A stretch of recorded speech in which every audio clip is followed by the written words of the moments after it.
I am here. I promise. I promise. Just took me a little while. There we go. There we go. Hello, Sads and Catfish. Hello. God, my eyes are terrible. I can barely read that right. I need to get my eyes tested. I was trying to paint my little Legions Imperialis guys, and I'm going to be honest, judging where the brush was, more luck than skill at the point where you kind of go, I can't see where the brush is in comparison to the model, so I'm just going to guess it's around here. And I mean, to be honest, I did manage it, but still, probably, you know, when you see all the people, is it, oh, what's her name? Louise Sugden? She used to be on Warhammer TV. And she painted like a Legions Imperialis Space Marine captain or something, but she like painted its eyes, and I just cannot imagine I just can't. I could never ever recreate that. It just wouldn't happen. So my little guys are fine from a distance. That's all. That's all we need, sir. It's fine. I forgot we had our Void Fort over here. What did that actually do? It didn't help Dragoners when it came under attack, did it? No enemy ships are authorized. I mean, no. Great. Well, that's what about the attack that came? Did you do anything about that? No. Okay. Brilliant. Thanks for the assistance, you dick. Christ. Oh, I'll tell you what. We'll go here because Cassia's got her people have come to, I don't know, beam her up or whatever they do.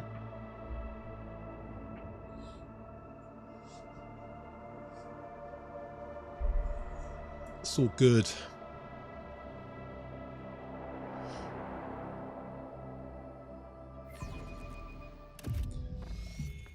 Right. Where are these?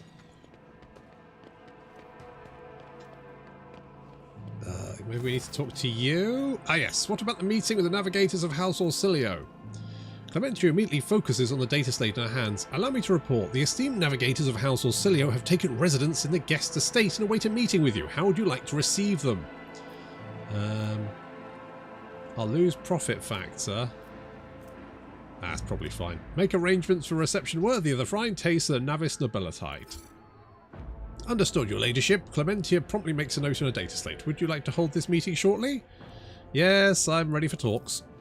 Then I'll have the messengers sent to retrieve the esteemed guests. That sounds fine. Ooh. We'll go with that. Right, I'm hoping to get to Act 3. That's what I'm hoping.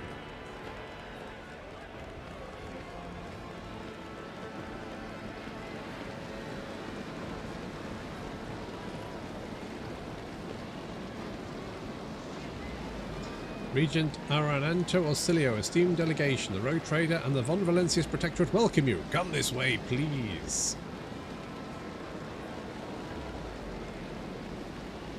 Carpet's looking a little bit worse for wear.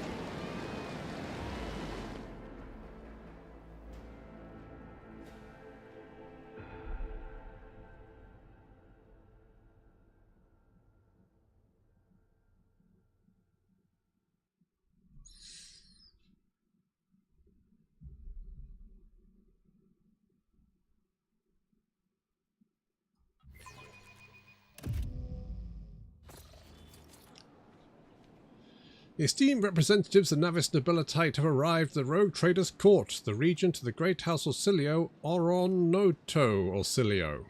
Oronoto? Aaron? I'm going to call him Aaron. His companions, Lady... Oh my god! Okay, there's a bunch of navigators. Yeah, fine. I don't really care, to be honest. Let's get to... Why am I... I'm not even facing the right way. Sure, that's okay.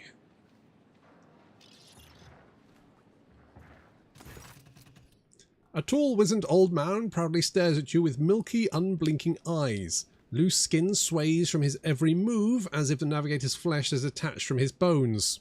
Ugh. An unsightly hole mars the regent's face where his nose should be, and the old man's skull is covered with spiky growths. Rogue Trader, the regent's piercing voice cuts through the silence. On behalf of House Ausilio, we would like to express our immense satisfaction at this meeting and our gratitude for the warm welcome. It pleases us to know there are still ladies in the Cronus Expanse who observe etiquette and the traditions of hospitality.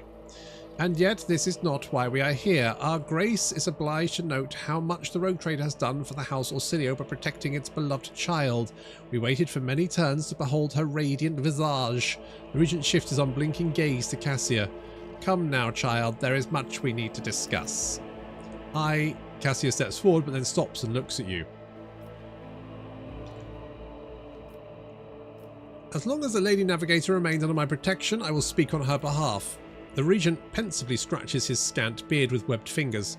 I suppose we can tolerate that. After all, it was you who rescued the child.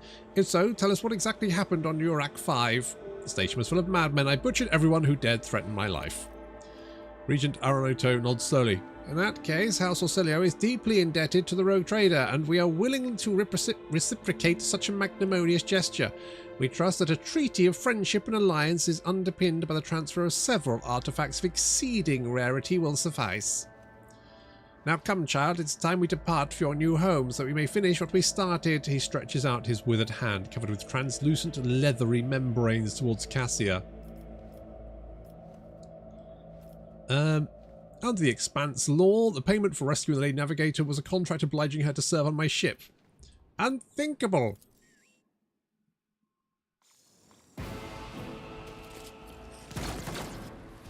Whoa, whoa, Don't whoa, shoot! whoa. House Ausilio was not involved in the attack!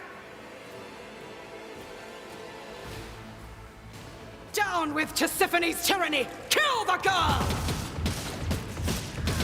Oh shit, son, it's all kicking off. Wow, that guy just literally exploded for no reason. That's The unfortunate. absurdity of your struggle amuses me. None of you shall survive! Well, that is true.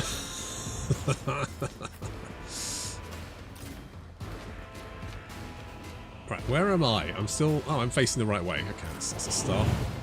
That is a start. Right, everyone bundle together. Come on, everyone. Big group hug. Group... No. That's it. You go there. Abelard, you go here. I'll get you in here. Right, is that everyone? Yeah, good. Okay, start the battle. Okay, Adira, where are you, stupid? Oh, there you are. Me? Boom. If you insist, Lord Captain. I do. On it. Good job, Adira. You didn't blow us up that time. Nice work. Top... whatever the fuck that Step was, aside. right. The Navigator is coming. Oh, come on, stupid statue. Isn't this a job for the serfs? I'm Just not sigh. accustomed to being ordered around. Okay, that's probably... I'll give it a little... give myself a little buff there. Oh shit, you've got another go. Nice. Right, let's go with this one. Anything else? I didn't realise it was your go next. What a win.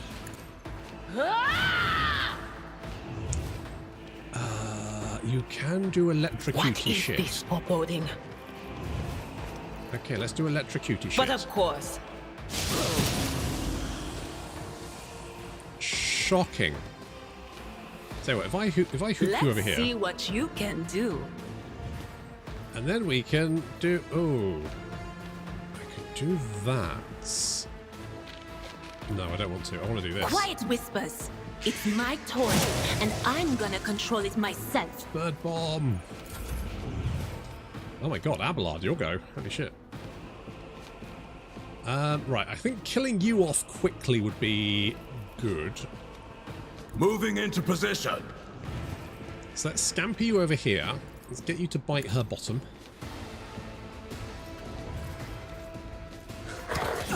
Nom. Navigator, the other light meats. No heretic escapes punishment. Jesus Christ, how are you still alive? How are you still alive? Get her. Eat her face. There we go. Boom. Job done. Stay vigilant. All these other nerds are just trash. Follow my lead.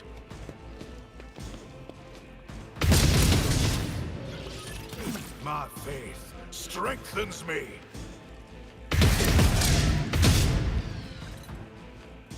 Onward Can you just let me have your to the no. heretics. I mean, in fairness, you did actually manage to hit them, so good work there. Follow my lead. Duty prevails. Jesus, you're actually being semi-proficient. For the glory And of course, the you're in a. Imperium. I do tend to like killing people. Moving Yeah, out. that is a thing. My God, my guards are actually good at what they do. Heaven forfend. I bring mercy and retribution. Oh shit, that's not even. I really wanted to kill you. Well, I can kill. Oh, actually, you've actually got a lot of hit points. In fairness, takes 15 The bleeding shadows on all will see it targets. done.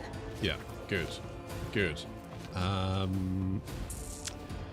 not much you can do apart from just do one at a time, I guess. Let your soul be purged. Not dead though. Shame. Sproing. Oh my God, you're still alive. I shall not help. The other side awaits. As the tenants demand, my blade whispers your name. I swear to God, these guys are the worst. All right, what about if we right? Let not the righteous fear. May their I'm fairly blades sure be we can sharp. just jump around. Let your soul be purged. That's it. Jumpy, jumpy. Come on, more jumpies. No, just that many jumpies. Okay, well that was fine. That was alright. Abelard.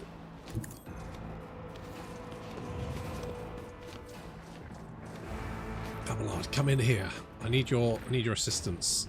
To be honest, kill Victory that is guy. imminent. Because let's face it, he was a dweeb. And then we At your charge. beck and call. Oh, he's almost dead. How many hit points has he got? Like 5. I Weapon think at the ready. he's got more bleed than health at the moment. You know what? You're not doing too badly there. How much has he only got? Has he only got 1 bleed? Oh, he hasn't got any bleed. Oh, I thought he did. Ruin Rubbish. beckons. Okay, I'm just going to shout at you until you explode. One step closer. You didn't explode from being shouted at, so I guess I'm going to Purpose shotgun you. guides me. And I missed. Oh well, never mind. I guess that's fine. Such is life. I will triumph. Okay, let's relocate this little guy over here. And then I can order it. No, I can't. I've used all my action points. God damn it. Right, Cassia, can you, yeah. I am a navigator as duty demands. Yeah, good job. Good job. Right, we can't do that. Can I? Nope. Okay, I mean, it's not really a big... Oh, he's dead. Apparently. I'm not sure what killed him. Considering he's green. What killed him? Why did he explode in green?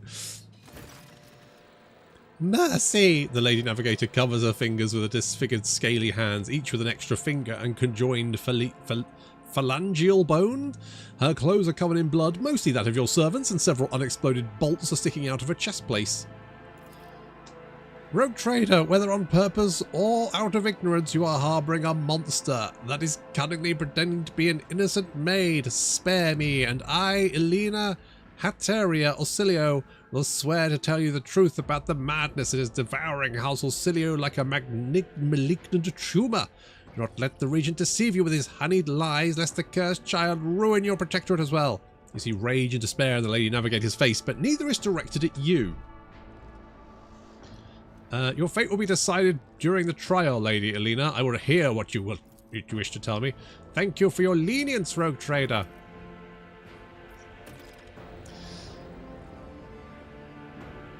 The new DLC, Tides of Talk, the Norse Lord, the Faithless.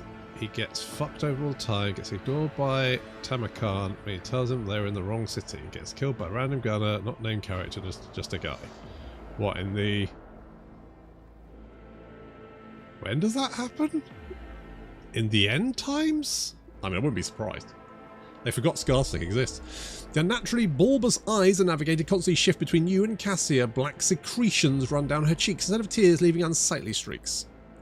I, Elenia Hateria of House Orsilio, swear to tell the rogue trader nothing but the truth. May the God Emperor be my witness. Pathetic. Silence! With all due respect, House Orsilio has hardly covered itself in glory thus far today. It's time to representatives answer before the rogue trader. Representatives of your house made an attempt on Lady Cassia's life and attacked a rogue trader. House Orsilio humbly asks for your lenience and forgiveness. We could not even imagine these vile rats could be scurrying amongst our ranks. As for them sneaking into the rogue trader's palace and staging an unthinkable crime, God Emperor be our witness, the accursed renegades seek to spark a feud between our houses.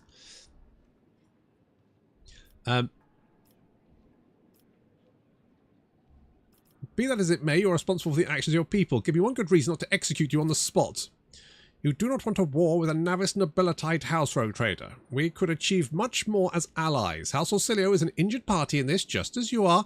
The renegades infiltrated our ranks, weakened us, implicated us before the rogue trader, and almost killed the most precious thing we have, our noble child. Do you really think we wish death upon those who is destined to lead our house to greatness? We are ready to tell you everything we know as soon as this misunderstanding can be remedied as quickly as possible. Tell me more about the renegades. They are madmen who seek to destroy the centuries-old traditions of our house so carefully nurtured by the previous Novator, Tisiphone Orsilio. They deem the century of her rule a tyranny, and our most sacred relic a curse that must be destroyed. Fools! The Atlas were to be destroyed, the whole of House Orsilio would follow it into oblivion. Why are people trying to kill Cassia? Everyone in the house knows the child is the keeper of the one true Starway Atlas, which was once belonged to our great Novator, Tisiphone Orsilio. The ungrateful wretches secretly hated her grace, and when Tisiphone abdicated her responsibilities and set off for parts unknown, they staged a revolt to destroy her successor. Does Cassia really carry Tisiphone's Atlas? We believe it with all our heart. The Novator spent many cycles on the world where the child was born. It's said that everyone who witnessed the miracle of her birth spontaneously departed for a destination known only to the Novator. So everyone ran away, basically. Tisiphone gave the order and followed them soon after, leaving her precious gift, the Atlas, to Cassia, and therefore marking her as her successor. Why do the renegades seek to destroy the house relic? They dread its power, for only a Novator can fully grasp the mysteries and harness the power of the Starway Atlas. What a renegade can unleash with what the renegades call a leash, we call a guiding star. Looks like House Orsilio has fallen on hard times. The regent stays silent, then replies, "To call your statement false would be a lie. For many years we managed to maintain the fragile balance with our house, but then Novator's departure took the faith of many. The treasury is empty, the navigators are scattered, the warp routes are scrambled, and many of our allies cannot be reached, which is why it's so important to complete the child's education. Cassia's duty to take Tisiphone's place and lead the house to prosperity. Such is her great destiny." What do you know about Cassia's unbridled power? A special gift for a special child. She was born with it and grew up under its influence. The instability sometimes hampered her education, but we learned to prevent most outbursts. As long as a child remains calm and remains in seclusion, the powers cannot take hold of her mind. I think I've heard enough. The regent acknowledges your words with a nod and waits for you to continue. Apparently they are afraid of a map, yes. What do you have to say in your defense? I do not know what you wish to learn, but I will start from the very beginning. A long time ago, Tisiphone ascended to the House Orsilio. She was a daring Novator who brought part of the house to the Expanse, hoping to strengthen our position in the Imperium. The house prospered, but Tisiphone was never satisfied. She went mad in the pursuit of power, seeking more influence, more control. She saw enemies everywhere, even among her loyal followers. Paranoia was slowly driving Tisiphone insane, and one day she created a Starway Atlas, a relic that is implanted on our bodies at birth, a noose around our necks, our gift and our damnation. Tisiphone used the Atlas to control us, subdued our will, mold our thoughts. If anyone put a turret blind, she killed them with a glance. At first, many branches of House Orsilio tried to resist her tyranny. Tisiphone cut them down with extreme brutality. For example, the entire Setala branch was destroyed, simply because its leaders asked too many questions about the Atlas and wanted to know the truth about its creation. What else is she guilty of? Tisiphone's madness weakened the dynasty, and not long after, the Novator vanished. Indeed, her loyal followers lie when they said she chose to retire. The truth is that nobody knows the truth. I hope she's rotting away on one of her secret worlds. Linnea finishes with a sneer. I understand Tisiphone's transgressions, but what does this have to do with Lady Cassia? Tisiphone passed her Atlas on to successor before fleeing the house to a newborn child. We could not surrender the throne to the tyrant's creature. Tisiphone was cunning and treacherous. She must have hatched the entire plan beforehand, before her disappearance. The child, the transfer of the leash. We feared that one day she would be reborn in Cassia's body, and we could not let that happen. Are you calling Cassia a monster because of Tisiphone's Atlas? Largely, yes, but there is more. Have you never felt pure, unadulterated disgust while standing close to her? Or perhaps fury? Or fear? Who but a monster could manipulate the minds and feelings of others, even more so than Tisiphone herself did? Why didn't you attack before now? Tisiphone always had plenty of opponents, but we were afraid to trust one another. Any of us could be spying for our followers. We saved our strength and dealt the first blow, 5 years after the heir was born, striking at one of the estates on Air Tavai. But the girl survived, and Regent Oranto hid her so far away and guarded so thoroughly it took us another 13 years to find her. And then another two to get into the Regent's good graces and reach Urak 5. Now Cassia is in the spotlight and the House Council is about to put her on the throne. Surely there is no better time to cut off the serpent's head. So you admit that Regent Aranto was not aware of the assassination attempt. Elena clicks her tongue loudly. Regent Aranto is guilty of mass killings, intimidation, inhumane torture, abetting Tisiphone and raising her heir. I mean, it's the Warhammer 40k universe, it's the Imperium. I'm going to be honest, that sounds fairly tame by comparison. His crimes are many, but this one must not be among them. I'd love to see his head on the chopping block, but honour prohibits me from slandering him in trial before the rogue trader. I think I've heard enough. The rogue trader now knows about the Regent's atrocities and the girl's corruption. I hope I succeeded in warning you about the danger that lurks within Cassia Orsilio.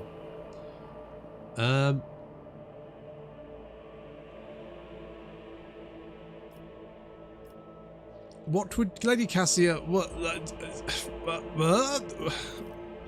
I think I'm ill-prepared to make judgments of this kind. Cassia lowers her eyelashes and continues in a barely perceptible whisper. I'm sure the rogue trader knows what to do better than I. Oh, come on, Cassia, give me something. Jesus Christ. Alright, fine, I'll deliver my judgment. I don't really want to sentence them all to death.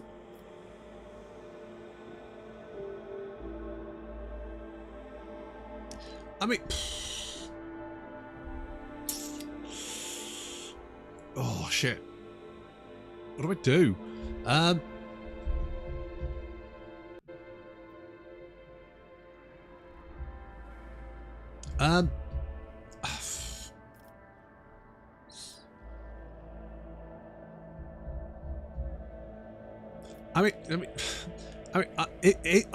Have they done? Has he done the things?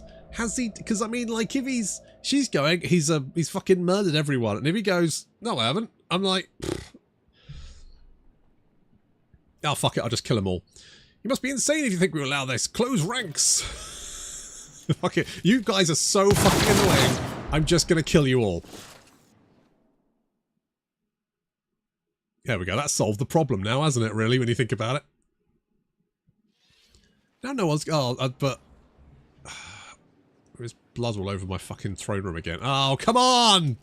We only just sorted this shit out. Oh, it's everywhere. Christ. Okay, well at least I solved that little problem, didn't I? Did I? Did I solve that problem? I mean, okay. I need to go. Is it here? The shit? Yeah, the shuttle's here. Right, we'll go this way. Hello, curiosity merchants. What curiosities do you sell? Oh, I want to see what curiosities you have. Oh shit, son.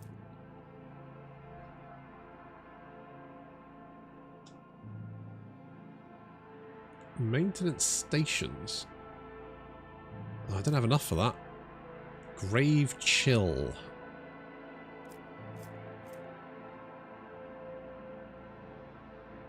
Road Trader Familiar's maintenance stations. What does that mean? Okay, well, I'm going to buy it anyway.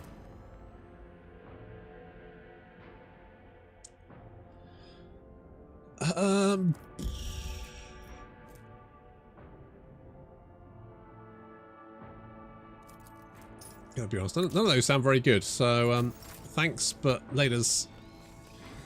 No, I don't want to close the door again. Hang on, we're going. Right, what does this do? Where is it?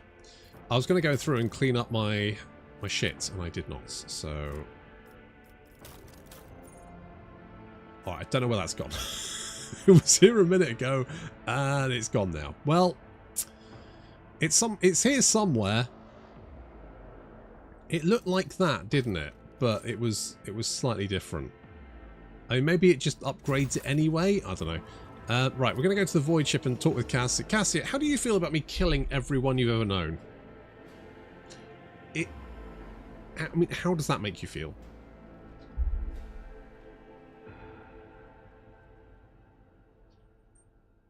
In fairness, though, they were really annoying.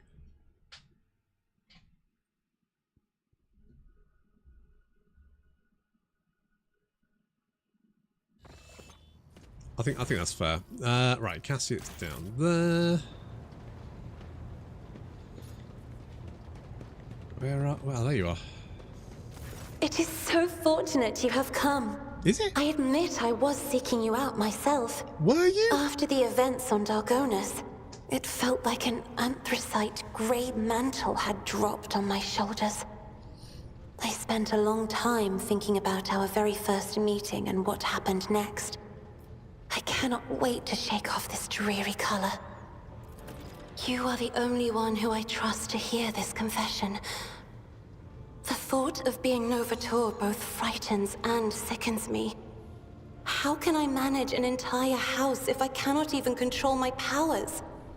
I am just grateful to you for always being close and guiding me to the right path. Thank you, Rogue Trader. It will be an honor to keep guiding your vessel through the Sea of Souls, until you decide otherwise. I hope you understand why I had your house's delegation executed. It's because they were really fucking annoying. You acted within your rights, Lord Captain.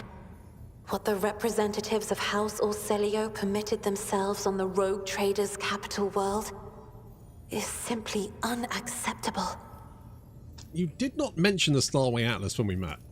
I would never reveal this secret to an outsider, but you have come to my aid more than once already. The Starway Atlas is a sacred artifact of House Orselio. It helps our navigators chart a course through the warp. This crystal, the Atlas, has been inside me for as long as I can remember, giving me strength. But the others... I noticed the renegades in the palace were choked by ashen ghosts of despair when we met face to face. I swear the ghosts were reaching for their atlases. So the Atlas is some kind of crystal that is implanted in the navigators of House Orselio at birth? But my Atlas is much more powerful than the others. It's the Atlas of Tisiphone herself. That is what people have whispered behind my back my whole life, although no one knew for certain. But I always suspected. I simply did not wish to admit it to myself. When the dark blue ice of my soul made Felek's heart stop on Urak 5, I instantly knew. And by then there was no sense in lying to myself. So navigators in your house fear the Atlas's powers? Certain navigators in my house have tried to kill me more than once. But the tales of Tisiphone's brutality, I am beginning to wonder. What if they are all true? What if I will be a new tormentor to those who serve me? Hello, Nerty. Does that mean I am someone to you? I thank fate for giving me a friend with whom I can share my thoughts. Thank you for telling me. Thank you for listening. That's where I must beg my leave. I have enjoyed your company. Yeah, bye. Laters. Okay, it's time to do my big thing. Get my big parade. Love a big parade. Right, if I go, there we go. Right, if I this one, the one is this. Right, we go here, and now I'm probably going to go and talk to Clementia, I would guess.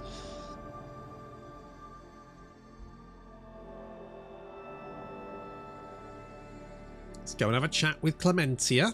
Get my parade on. Get a squeaky tank in there. Everyone loves a squeaky tank.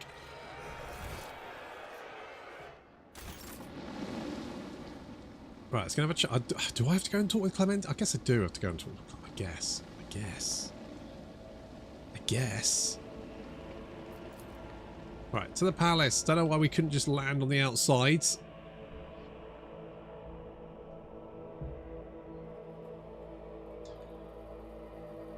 But fine, whatevs.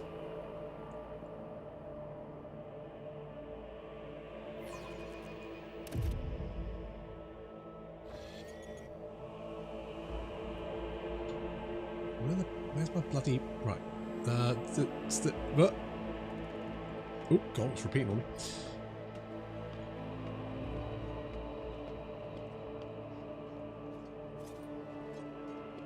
Where's blood? Oh, do I have to talk to the Master of Ceremonies? Hang on. Is it this guy?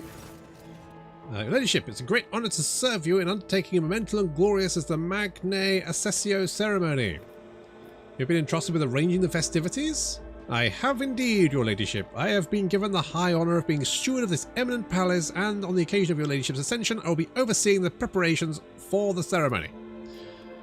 House drives them to whoever entrusted the arrangements for the festivities, which is your good fortune, and is sincerely delighted to serve you as they serve the honoured Theodora von Valentius before you.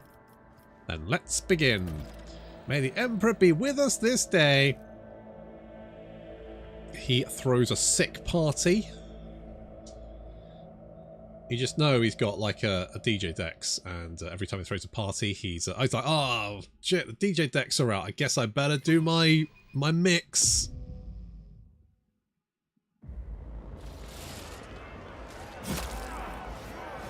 Rejoice, von Valentia's subjects. In honour of her ascension, the new rogue trader generously shows you her favour. Yep, look at all the people kicking the shit out of each other. That's the good stuff. Witness these wild and merciless warriors face each other in a fight for the death. All for your amusement, good folk. Anyone is allowed to participate, and the winners of these battles will be granted the privilege of becoming privates in the Von Valentius Wardens. Be merry and praise the rogue trader's name. Just trying to promote SoundCloud. Exactly, that's exactly what's going on. He's playing a long game.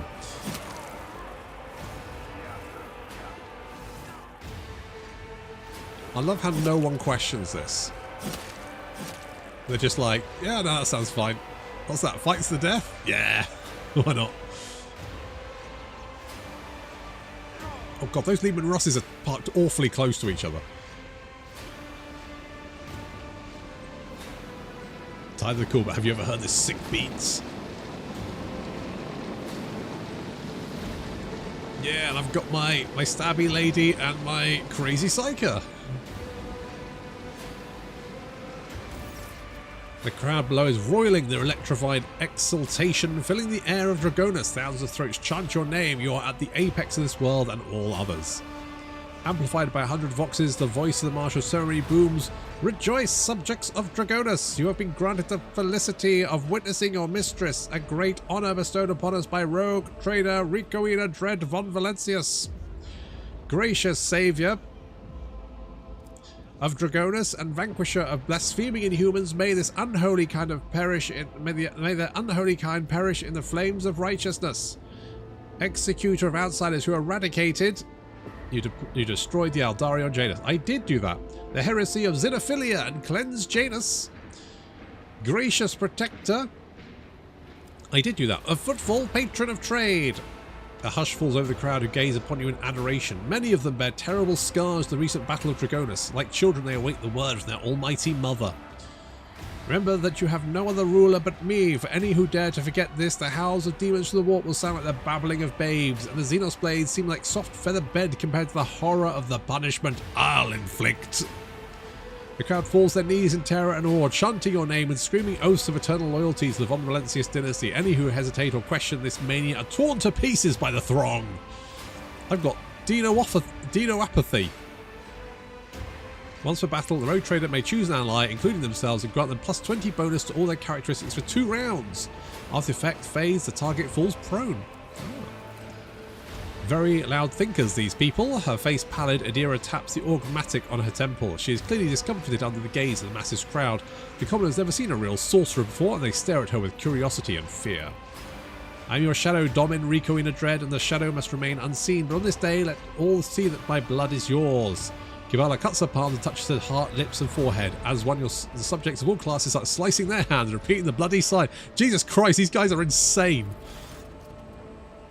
The Imperium is a fucking shit show, isn't it? Master of Ceremonies bows to you with great reverence. Let the oath of the Von Valentius dynasty be taken. Please repeat after me, your ladyship. I, Ricoina Dread, Rogue Trader, by the grace of the Emperor, vow to be the paragon of humanity.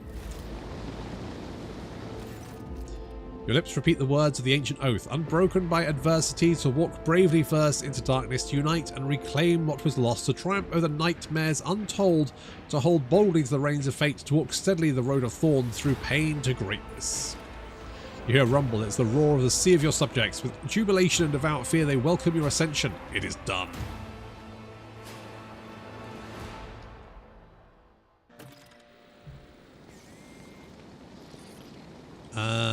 No, it's spread across. Wait, what did it say? What did it say?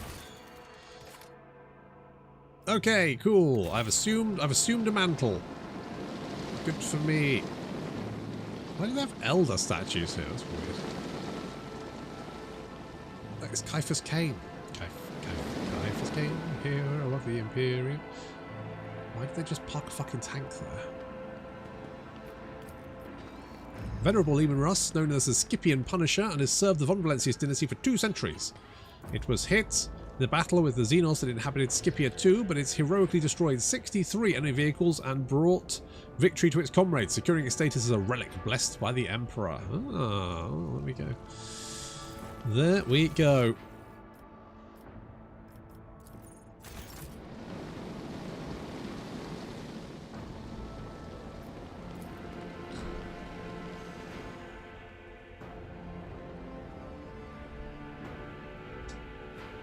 Right, let's go, and I think we have to meet Chorda and Caligos, is it?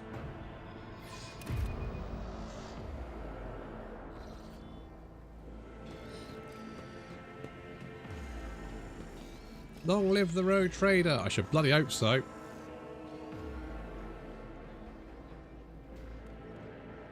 Oh my goodness, look at this. What a feast. Oh, here we go. Caligos and Chorda. Ricoina Dread, there you are. Welcome to the circle that every member is a powerful, ambitious, greedy and vain as a lass. That is to say, the noble Rogue Traders. Incendia Chorda is watching him with barely suppressed contempt. Yes, you have found yourself suitable company, Caligos. At the very least, now you can enjoy idle diversions, boast about your power, and indulge in profane pastimes with one who is your equal, rather than a member of the lower classes. Is she always so abrasive? Winter Scales whispers as audible as yours. What can you mean? Today she's remarkably good form. Incendia, you seem to find me objectionable.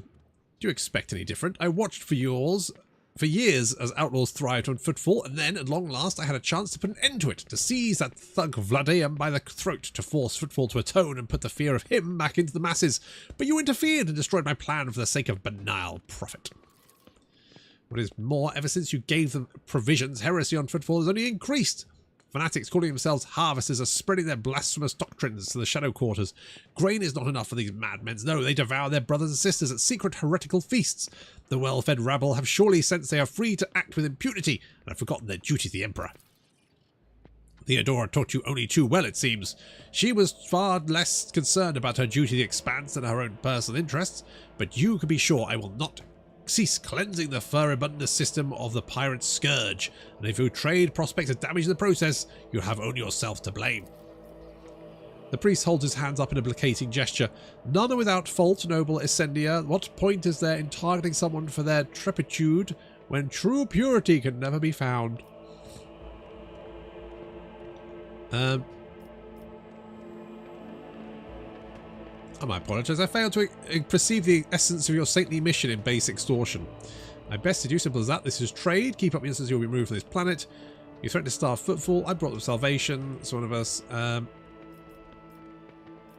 My apologies. I failed to perceive the essence of your saintly mission in base extortion. I forgive a lack of insight for an administratum clerk, but not for a rogue trader. Caligos laughs unabashed. Conserve your poison arrows, Incendia. I can sense a hot temper in the new blood. She might just declare war on you, and I might just support her. He gives you a conspiratorial wink. Hieromundius. Hieromundius? Your appearance here is unexpected.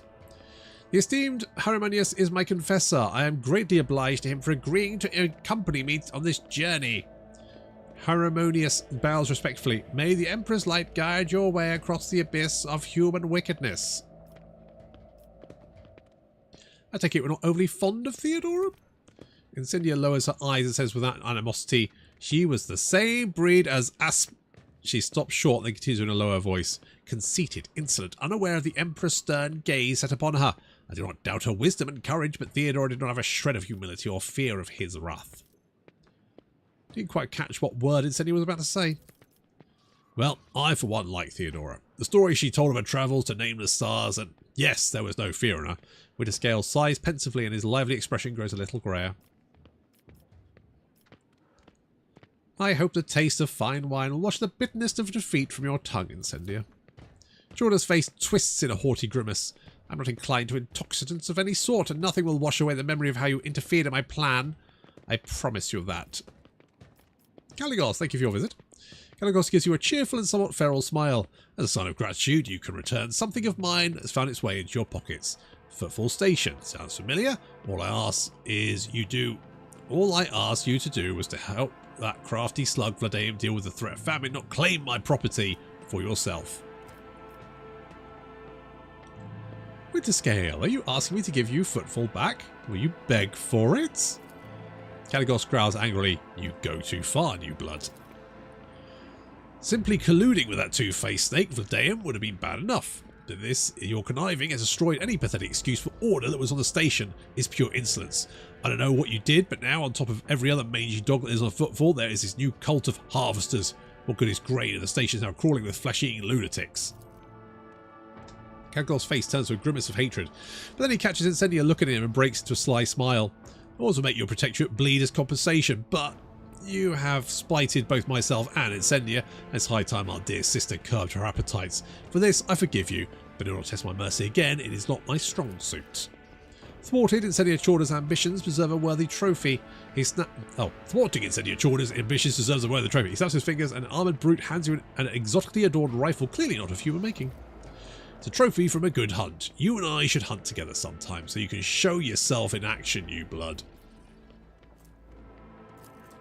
What do we get? An Aldari weapon. Ooh. How fares your protectorate?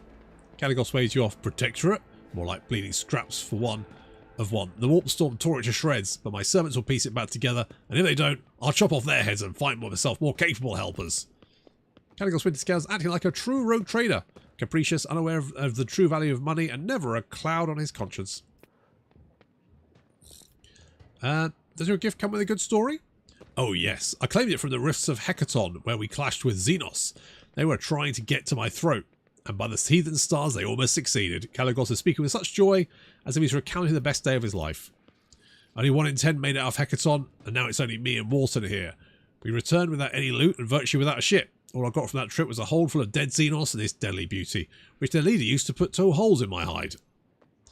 An impressive victory, but do you truly believe a creation of the ungodly Xenos to be a good gift, Caligos? You would call into question the privileges bestowed upon me by the Emperor? You could try. Let the St. Drusus mission put forth their champion, I will slay him in trial by combat. Threaten the esteemed Harmonious one more time, Caligos, and the war you love to prattle on about will commence, I swear it. One drop of holy blood spilt by you will send the remains of your realm up in flame better than any tanker of Prometheum. Incendiary and Caligos exchange looks of fury. The latter, snarling like a wolf, is clearly ready to start said war here and now. Herodias' dry voice hits your ears like a crack of a whip. Quell your pride, both of you. I do not wish to fight you, Caligos, but I fear not your threats. Death does not frighten me, for it is inevitable. It is true as but it is as true as the senselessness and pointlessness of a war between us. What is this remarkable warrior retinue? Oh, whoops. Ridskill remarks, taking an obvious jab. I've heard of you, Riku and Adrin. A decent fight. What do you think? Could you gut Wharton if it came down to it? Or would he be the one gutting you? Give Wharton a menacing look. He would be dead in a second. Many have said that. Wharton boldly bares his crooked teeth, which somehow fit all in his mouth. His dull face shows nothing but the desire to fight someone. Anyone. Thank you for such a wonderful gift. Kill someone important with it. That would be the best show of gratitude. And what do you think of the celebration? I like it. Caligos looks around the hall curiously. One can immediately tell that we've been invited by a rogue trader, not some administrator bootlicker. We are conquerors of wild sectors, slayers of unknown beasts, executioners of Xenos empires. Caligos, you should take the opportunity to learn. This is what the palace of a true rogue trader looks like. Not like a Xeno menagerie, a pirate's treasure hold, or, however difficult it may be for you to believe, an orbital brothel. Enjoy the evening. I must take my leave. Oh, believe me, I intend to enjoy myself to the full, to justify so long a voyage, if nothing else. Keep the faith, Riku and Adred. The Emperor protects. You got 4 candles. Handles for forks. Right, I think we're done here.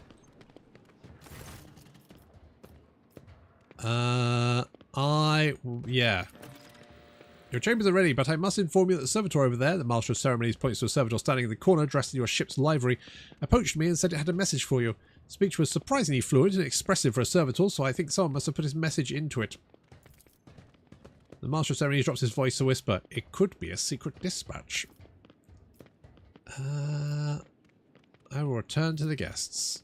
They will be delighted. Glory to the Von Valensis dynasty. Which bloody servitor?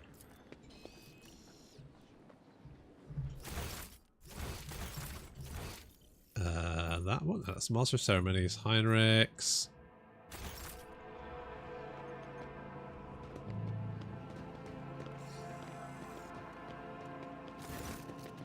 Group of aristocrats stands apart from the governor's circle. Their whispering carries a tinge of displeasure.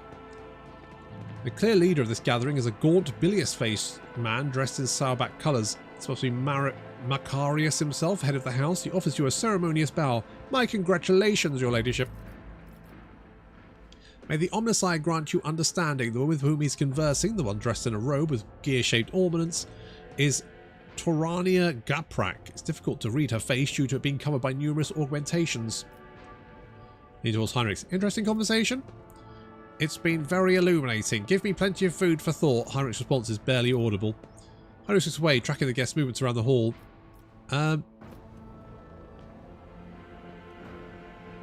Even in leisure you never cease to be of help. I appreciate it.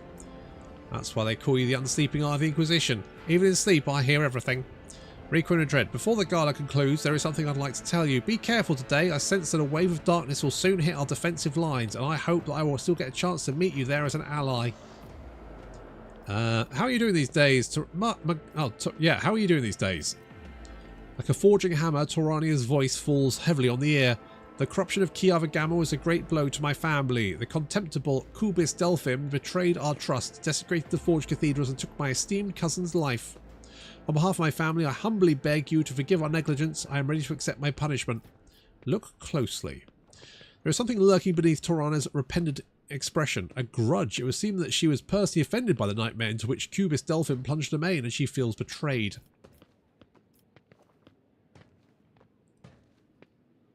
It pleased me to see that our perspectives align. I too think you are to blame for everything. She sighs with a guttural clang. The Omnicide does not grant me understanding. I repent of my blindness. Macarius sighs with sympathy. Such a tragedy to think that not but 1 year ago no one could have doubted your family's usefulness, yet it took a single mistake to cast all of your accomplishments into oblivion. Macarius was right to deign you to make an appearance here this evening. Macarius' face twists into an unpleasant smile, which masks the artificial skin on the left side of the more prominently. I'm a servant of the von Valencius dynasty. Had I not come, I would have committed an act of unacceptable insolence and damaged my family's honour. Macarius' wife offers you a charming smile as apologises for her husband's vitriolic tone. Her large dark eyes are brimming with curiosity. Your cousin, Jocasta, became a master-at-arms on my ship. Pleased to hear it. Nothing in Macarius' face shows that he is glad for his cousin. I always worried that a character would cause our house a great deal of grief, and yet in the end the noble Sourback blood was stronger than any personal shortcomings. I have faith that Jocasta will prove herself adequately. He forces a faint smile. What has displeased you, Macarius? Macarius says with caution, I am your dynasty's loyal servant, but you have asked and I will answer. Too long has the Recronus Expanse lived under the rule of rogue traders. The privileges granted to make people think the commoners can dismiss the...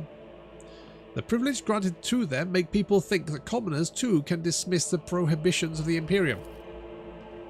For the good of the sector, rogue traders must become paragons of law, not exceptions to it. But do many warrant holders exhibit lawful conduct? No, they do not. Even you, your ladyship, are subject to the strangest of rumours, and you have just recently inherited a protectorate. Commorragh Voigtvir's people, for instance, claim that you had a hand in the esteemed Theodora's demise, and accuse you of many other misdeeds. Doesn't matter whether or not the claims are true, the people hear them, believe them, and think they may follow your example.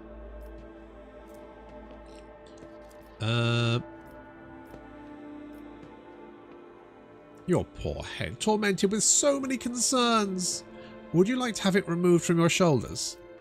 Your will is absolute. When my head ceases to be of use, I will humbly place it upon the executioner's block. Macarius' voice drips with insincere obedience.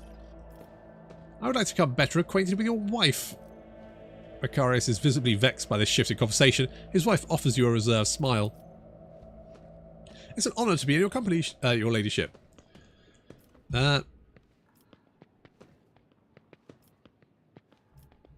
It's my pleasure. Macarius is lucky to have such a beautiful wife, perhaps even more so than you are to have him. You flatter me, your ladyship, but I cannot say it is not to my liking. Regina gives you a charming smile. Meanwhile, Torania and Macarius are watching the conversation unfold, not quite believing their eyes and ears. Point your weapon at Macarius and chuckle. You know, Macarius, a person could kill for a woman so gorgeous. As Macarius pales, Regina smiles at him, then glances at you with interest. I beg for your mercy. Macarius does not deserve death. The glints in Regina's eyes betray her genuine interest in you. I hope this won't be the end of our acquaintance. You wouldn't mind if I wrote for you from time to time, would you, your ladyship?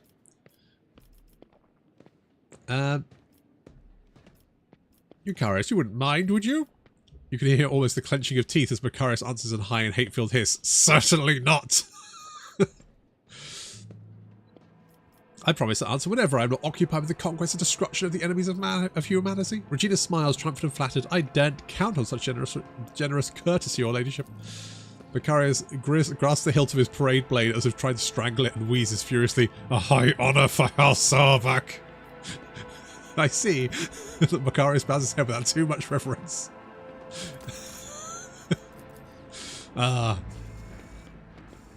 Good times. Good times had by all. Apart from that guy. Fuck that guy. Sucks. Right, where's this bloody servitor? Oh, strange servitor up here.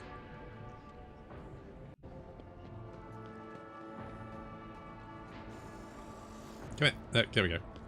Pascal, you alright, buddy? Pascal greets you with a bow, extending congratulations to Unit Requona von Valencius on attaining your new legal status. Servitor standing next to him examining you obliquely. It quickly looks away upon realizing that you've noticed. What's this servitor? It is Nomos, new repository. Nomos, this unit identifies as Requena Dread von Valencius. Two-way identification complete. The servitor looks at you again, no longer trying to avoid your gaze. Its face twitches over the muscles, have forgotten what facial expressions are and now struggling to make its features look amiable. We are Nomos. We have made use of this receptacle to leave the ship. Greetings, Nomos. The servitor leans forward. We are joy in greetings. We enjoy communication. Nomos require communication, knowledge, movement. Magos Pascal compelled us not to speak with anyone other than him or you.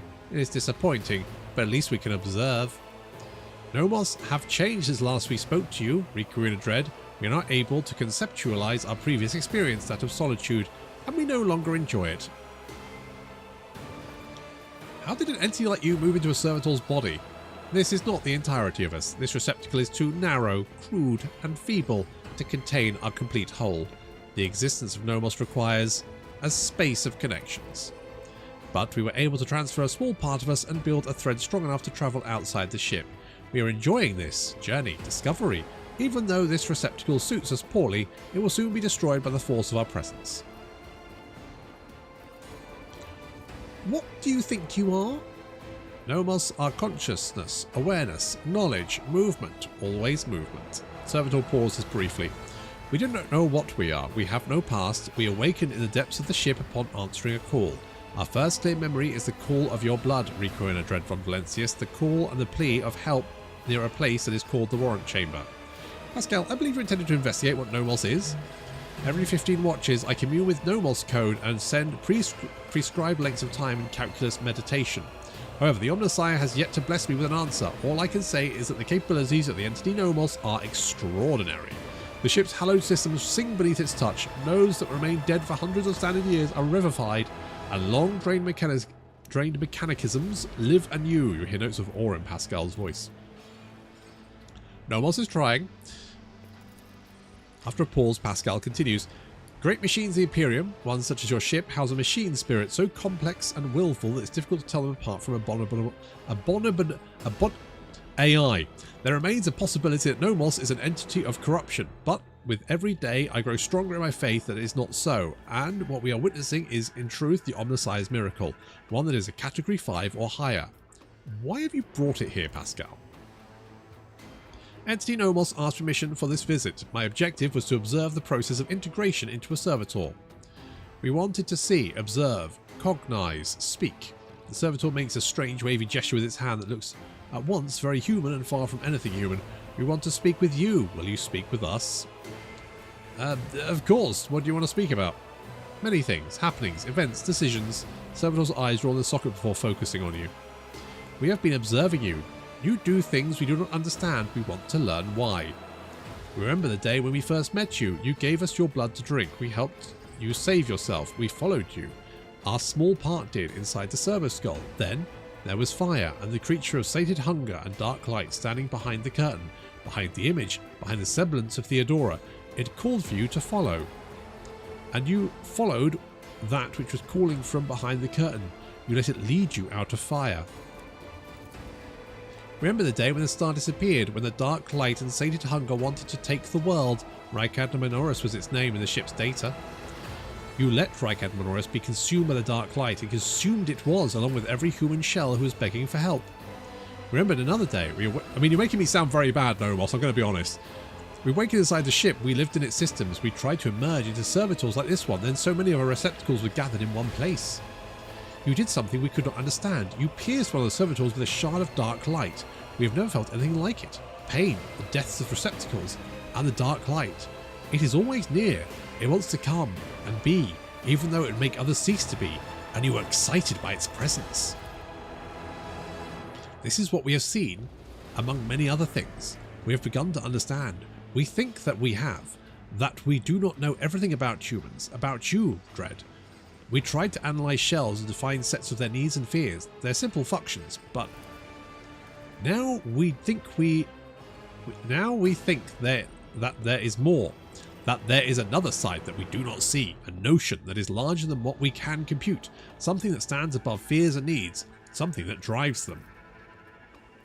We envisage this larger notion as a liquid, a sticky saccharine stream.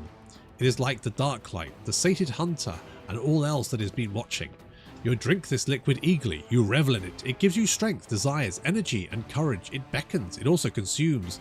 Those whom you cast aside, those who are weak, those who get in the way. Do Nomos understand correctly? Freedom and rapture, they are the only things worth living for. We understand you. It is what we feel, the urge, the irrepressible force. Perhaps it's because we have tasted your blood. The servitor's mechanical voice grows almost wistful, and it fills us still. Cool. Thank you for speaking with us. Nomos are grateful. We cannot continue moving on our own. Okay, great. Well, that was fine. That was very cool. Completely normal. All right, let's go. Your chambers are ready, your ladyship. Oh, shit. God! Intruder! Quiet. Time to sleep. We need to talk in private. We have matters to discuss, von Valancius. The same man you saw amongst your guests is waiting for you in the chambers with a look of someone who is supposed to be there. He casts a cold, assessing gaze over you from top to bottom. No one, save Theodora, has ever allowed themselves the liberty of looking at you in such a way. The woman behind Calcazar, clad in black armour, glares at you, her face set in a predatory readiness for immediate violence, the hallmark of a professional bodyguard. Remind me who you are? Lord Inquisitor Xavier Calcazar, head of the Coronis Conclave. I am authorized by the grace of the Emperor to watch over the Coronis expanse, root out heresies, and preempt the Xenos threat. His high-bred face and glorious greying mane would better befit an aristocrat than a servant of the fearsome Inquisition. Naturally, you've heard of the Lord Inquisitor of the Cronus Expanse, but that is all. No need to search your memory. My war is waged on clandestine fronts, and any battle reports are always thoroughly filtered. Trust me, you need not know the manner of things I have to face and the measures I sometimes have to take. Such knowledge is dangerous to the mind. Well, the Inquisition wishes to have a talk with me. I'm glad to be at its service. A commendable openness to cooperation. It will be taken into account. The Inquisitor's sharp gaze is fixed on a point directly between your eyes. Master Van Kellox has spent enough time with you. He will vouch for your words. What stands out from your recent accomplishments is the suppression of a rebellion on Janus, the battle against the archenemy's minions on Kiava Gamma, and, of course, the unusual interest the Drakari have shown in you. Then that is what we will discuss. After saying these words, he shoots you a searching look from under his brows, like a regicide player who has just made the first move is now watching for his opponent's reaction. Drakari have shown an interest in me? Are you referring to my ruined capital? Yes, yes. The enmity between you is a known fact. But there is another way to look at it. On Veabos 6, you met the Archon of a mighty cabal whose presence there seems strange to begin with, and lived. You subsequently encountered a number of her closest henchmen. Yet, again, you survived. Your capital fell victim to a nefarious attack, but even this time, their daggers missed your heart. Such remarkable luck. To be a personal enemy of such an influential Xenos, to have been attacked so many times and yet make it out alive. So remarkable that one has to wonder, am I watching a spectacle? Could all these thrilling massacres be an alibi of sorts, meant to establish you once and for all as an enemy of the Xenos and never their ally or even their agent?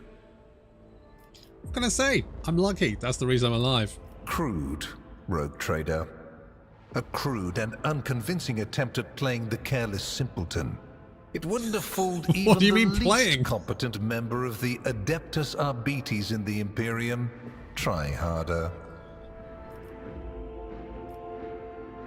What questions could you have for me about Kiava Gamma? Places touched by chaos must be purged with fire and condemned to oblivion. Kiava Gamma should have been bombed to dust and pronounced a forbidden world. However, you decided otherwise and restored the colony's operation.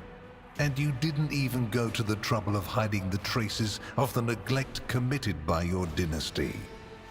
After all, it was House von Valancius that gave Cubis Delphim so much freedom that he sank into seditious heresy. What was your rationale? The priesthood of which Cubis Delphim belonged answered for his crimes. The Adeptus Mechanicus would do well to watch their members more closely. Clever.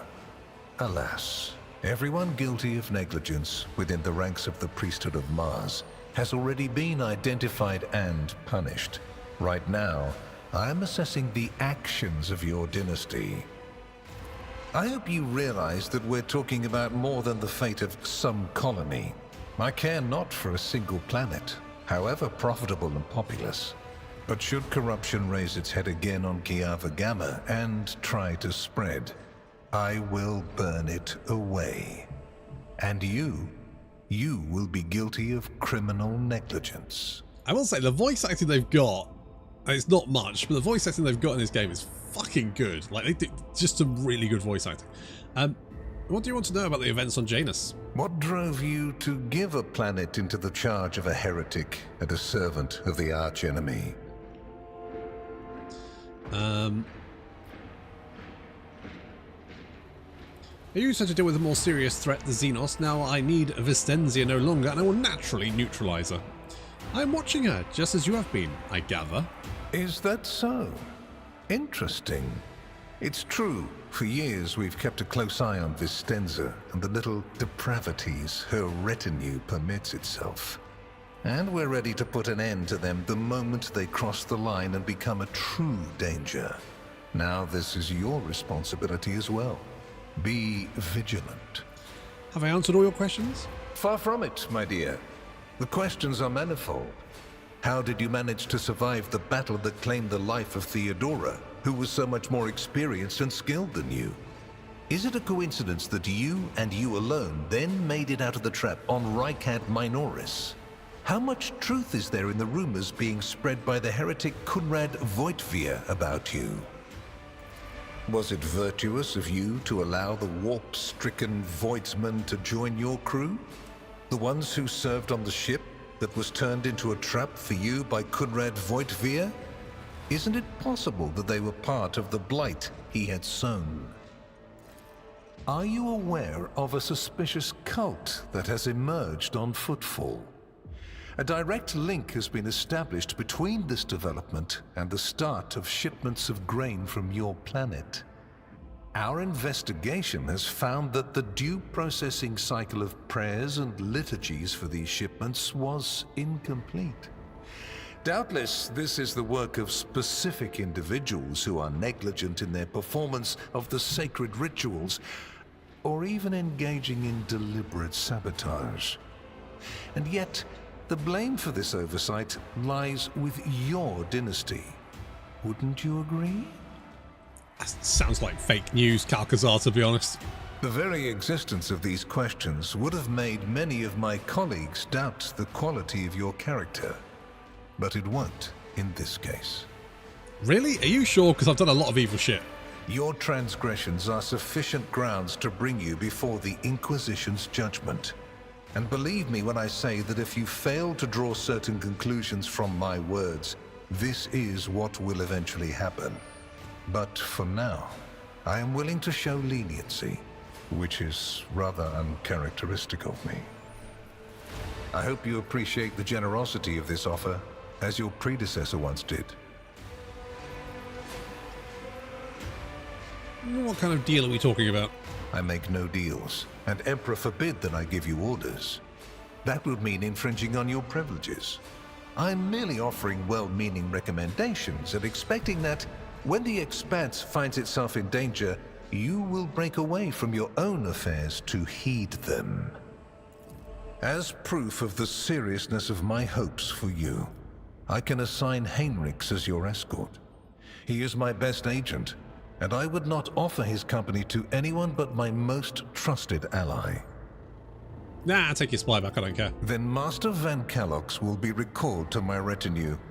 I have much work for you, Heinrichs.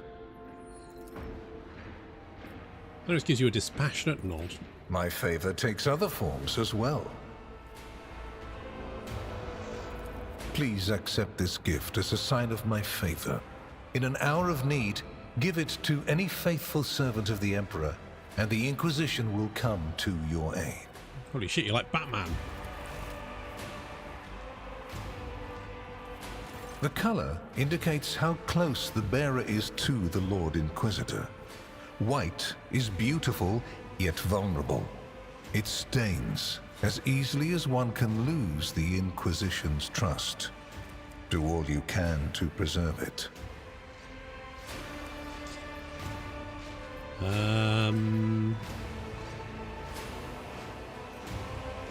I see no reason to refuse such a generous offer. Then we have reached a consensus, and I am pleased to see it. Yeah, his voice actor is...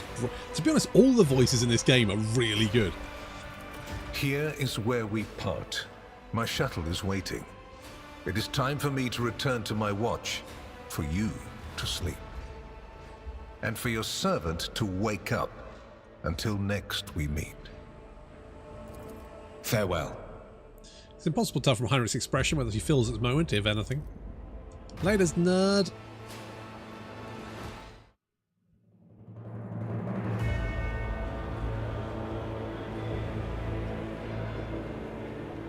The rise of the rogue trader Heir restored a tenuous equilibrium to the Fon Valancius Protectorate.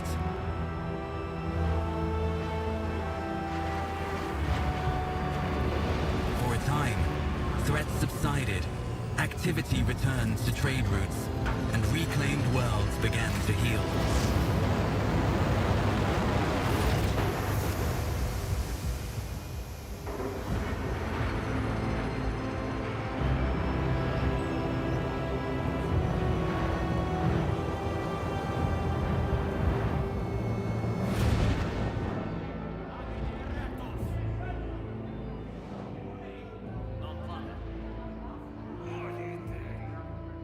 The new Lord Captain's subjects praised the God Emperor and their leader wholeheartedly. For none knew what fate might await them.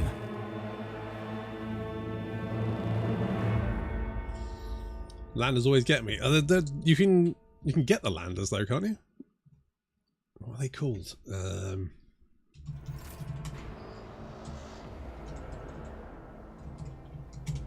What are they called? They've got a name, haven't they? I can't remember what their name is. It's not the Aquila Lander. It's yes, the Arvus Lighter, isn't it? Oh, I'm sorry, I wasn't paying attention. You spent the last few hours of your morning listening to the High Factorum's lengthy reports on the latest trade exchanges, arrangements, disputes, and the countless bureaucratic procedures. From outside the illuminated, tightly closed windows, you can hear the muffled sounds of Dragonus and its everyday life. The life that has been passing you by lately as you've been preoccupied with the affairs of your protectorate from dawn till dusk. Clementia barely contains a yawn. Once Janris Danrock is finished, she pulls out her data slate. Thank you for your report, High Factorum. Your work is highly appreciated, both by everyone here and the Adeptus Administratum.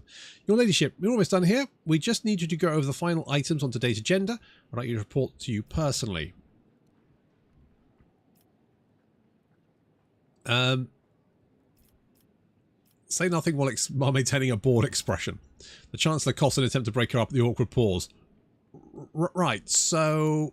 Allow me to pass on the gifts from your loyal subjects. The High Nobility of Dragonus goes out saying that every living soul in your protectorate is blessed to serve your ladyship faithfully and wholeheartedly. However, this humble gesture is meant as a token of deepest appreciation for your magnanimity towards their esteemed families. In the past cycle, House Drivestem tripled the tithes collected from the House subjects. Your coffers are overflowing, and the Governor has expressed hope this modest gift will become a symbol of your present and future successes in your new status. Lord Captain, news of particular import has come from the House Intelligence Network. Lord Inquisitor Calcazar is rumoured to be planning a visit to Footfall. A number of Imperial Navy ships were commandeered by Lord Calcazar, and they have begun scrambling to Footfall. Furthermore, we have received reports claiming that secret messages were delivered to the capital worlds of House Chorda and Winterscale. It's possible that Lord Inquisitor calls to arms may smother the conflict that is brewing between the two dynasties. We're seeing an increasing number of skirmishes between their ships in neutral systems, and I do not doubt that Her Ladyship Chorda will attempt to sway the Lord Inquisitor to her side. Especially since his Lordship Winterscale's luck seems to be running out. Riots have broken out on several of his worlds, and yet he has shown no intention of quelling them. Instead, the rogue traders inflicted brutal punishment upon one of his oldest colonies, Vesuvia Secundus, based on allegations of seditious sentiment. Oddly enough, our agents were unable to find any proof of sedition among the populace there. As soon as we have any updates, we'll be the first to know, your ladyship. Clementia glances down at a data state. Lastly, Secretary Scalander has articulated his desire to meet you in private. For security reasons, he has resolved not to inform me of the exact reasons behind the request. Clementia grimaces faintly. The Secretary is waiting at the doors to your room. He asks that he speak with you at the earliest convenience. Apparently the matter concerns the security of the entire Protectorate. And with that, please allow me and the Master Danrock to take our leave. The Chancellor and the High Factorum offers you their bows. Perhaps that last request will serve as a welcome distraction? Indeed, your ladyship's stay on Dragonus has been rather long. However, your Protectorate is now enjoying a period of relative stability that, for the time being, no longer demands your ladyship's personal involvement in its affairs. Glory to the Rogue Trader. Yes, yes, yes. Glory to me.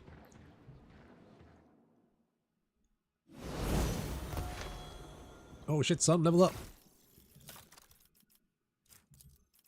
I'm an exemplar. Oh, what do I do? Oh shit, I could be a psyker. Should I be a psyker? I could burn people with mind bullets, Kyle. I kind of want to burn people. I'm going to burn people. I'm going to burn them. I'm going to burn them good. Oh, burning bloods. Backdraft. Oh, I need more psychic. Yes, go psychic. Psychic, motherfuckers. What about, like, what do you got? Cataclysm. Damaged by them in combat. You don't really damage a lot of people. I guess maybe you want to be more tanky.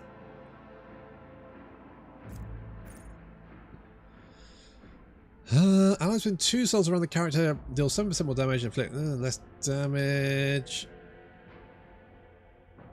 Oh, okay. Flag bearer sounds pretty good. Seems pretty legit.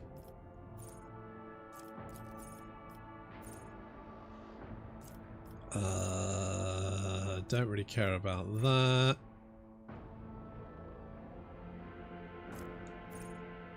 Single shot time against target. Yeah, hardened scars. Okay, let's do that one. Nope, nope, nope, nope, nope, nope, not that one. That's the wrong one. Fuck. There we go. Right, exemplar. Do you have all of... Have you got all of the... I think you've got all the psychic ones, haven't you?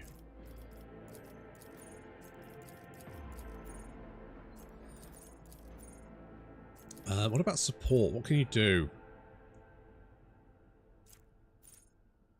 I mean, flag bearer may not be the worst choice, actually. Because it stacks, doesn't it? For every 6th use for psychic power by the Psyker, all enemies gain a stacking 5 penalty to all characteristics. I mean, that sounds pretty legit. Do I just get flag bearer for everyone? Oh, it does not stack. I thought it said did stack. Oh, that's bullshit. Hell with that then. Full attention. Nah. Relentless. Nah. Martyrdom. Maybe. I don't know what to give you. Tricky defense. As long as the character wears light armor, the dodge is increased by 1% for every 3% of the item's armor bonus. Yeah, because I mean you are wearing light armor. Everyone offers use an ability or an ally gain a bonus to their perception and ballistic skill equal to 6. I don't really know if that's going to be super useful. That could be handy. Have we got any like?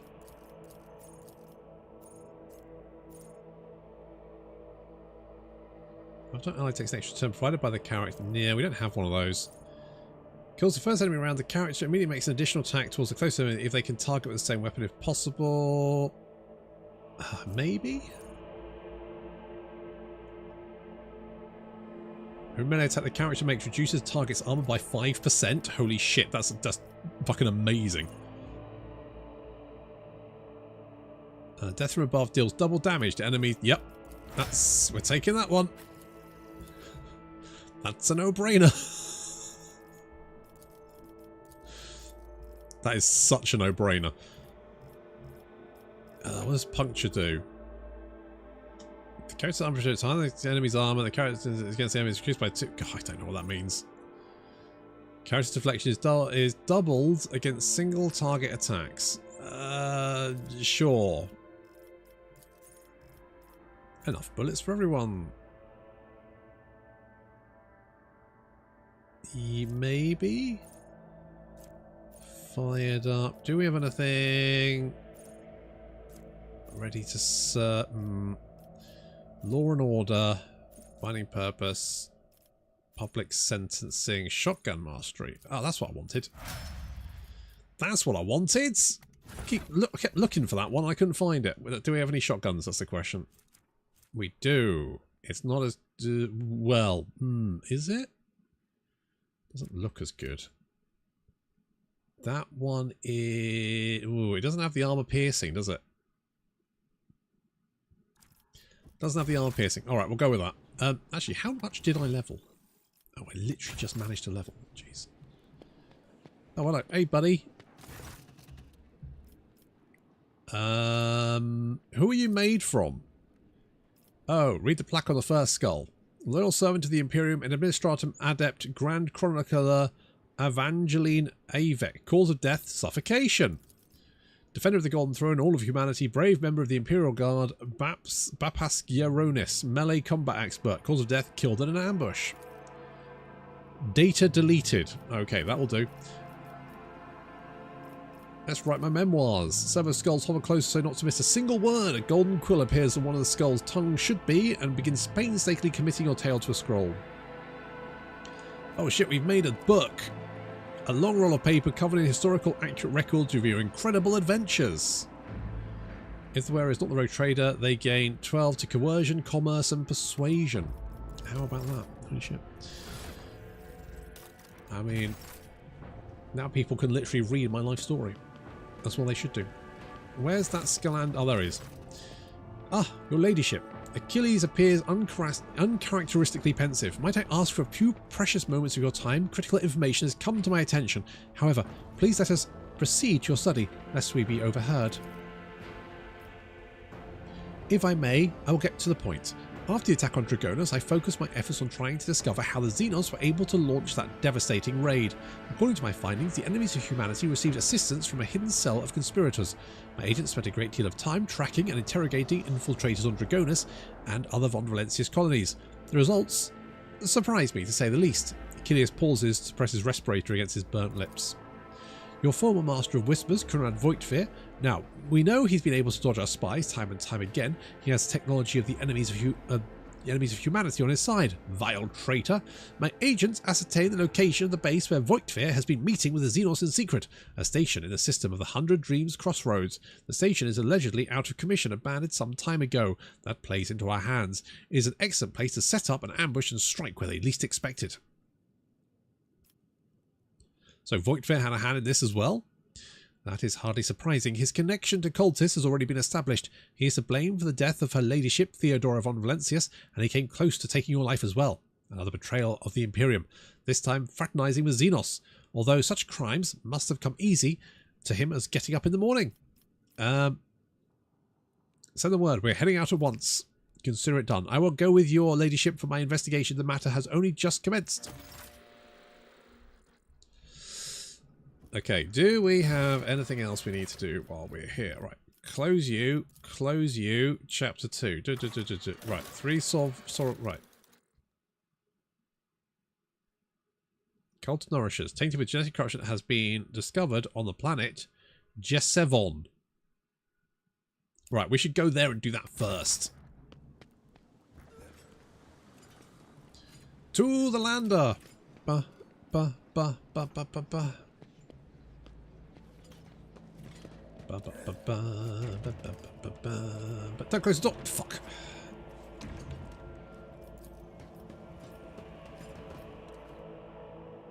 Wait, what's Mundus Valencius? What did I just click on?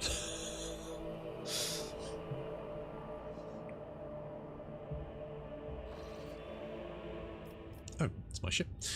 Good. Right, let's go and find these guys. Filthy Gene Stealer scum, wherever they may be. Ah. Nope, that's the other one. That's my planet. Do I actually know where it is? That's the question. Alright, where the fuck is it? Journal. Jasevon. Okay, hang on. Rogue Trader Jasevon? Jasevon.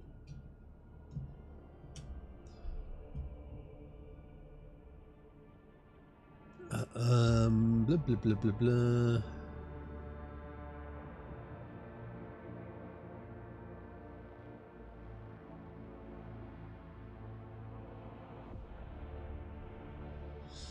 It's locked behind Bastion, which in turn is locked behind ridiculous difficult achievement.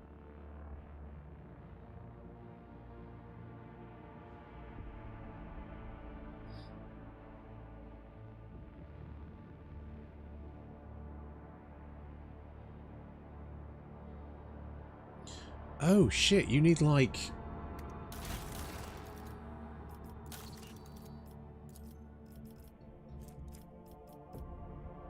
Okay, I don't think I can do it yet, actually. Apparently.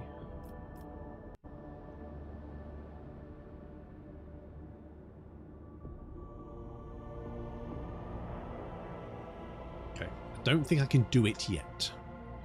Apparently, according to people on the internet. And that's a source that cannot be disputed. Let's just make this safer, because I can't be bothered to fight demons.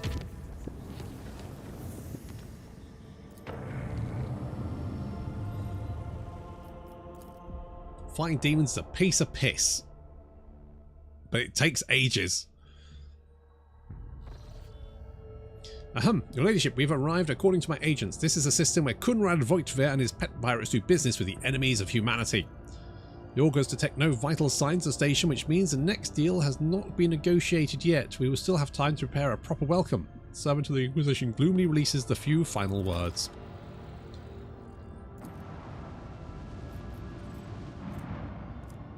Have I not explored this? Ooh, do I need that? It's only 2. Nah. Enemies of humanity, eh?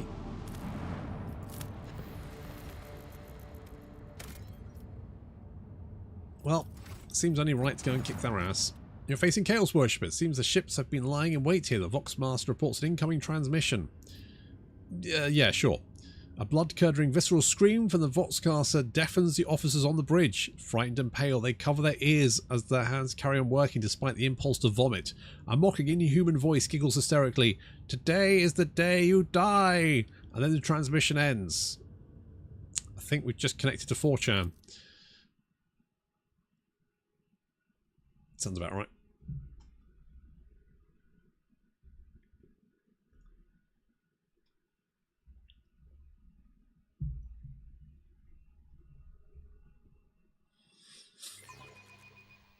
The skeins of fate can lead us to victory. That was lol public chat, right? Baron's chat. Oh shit, they've got a Marauder class cruiser. He's a big boy. He's a spicy tomato.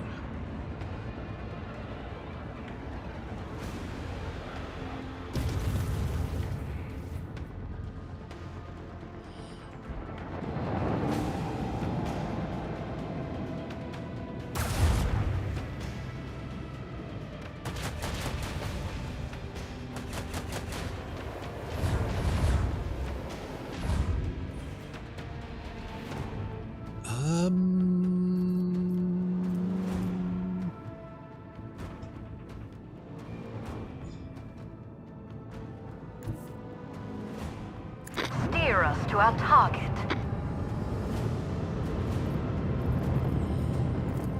Okay, let's batter him.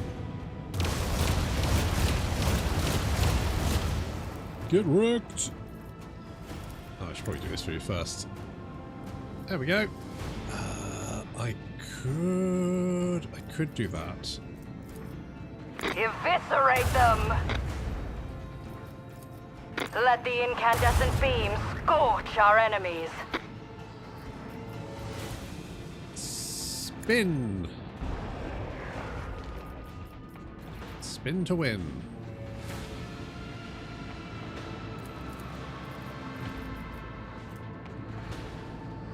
I don't actually know what I want to do. No, don't want to do that. But I do want to launch bombers. Torpedoes! Now we're talking. Tell you what, let's scooch over here.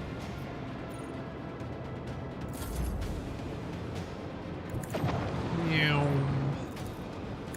Get wrecked. We broke their shield, Lord Captain. Nice. Very nice.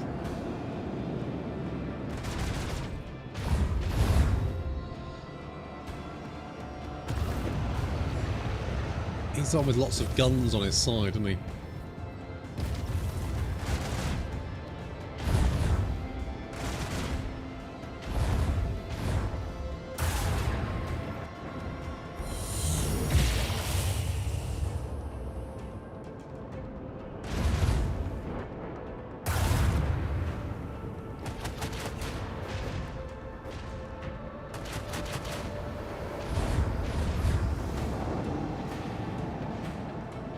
What's going on with you? Oh, you've got so many internal fires. That can't be good. That cannot be healthy. I like pummeling you. Proceed accordingly. Yeah, that worked. That worked pretty well. Pretty happy with that. What does this gas cloud do? When do the torpedoes go? Where's the okay, you're up here, which I don't like.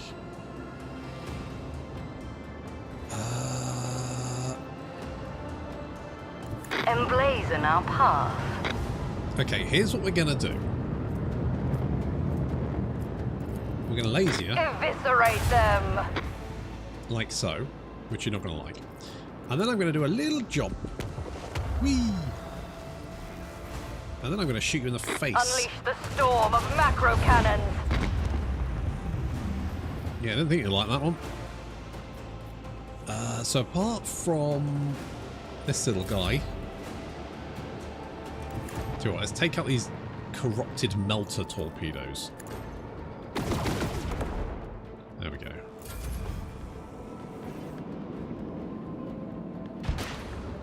Hot torpedo on torpedo action. Oh no, little guy, you're so much on fire. Like the most on fire there's ever been.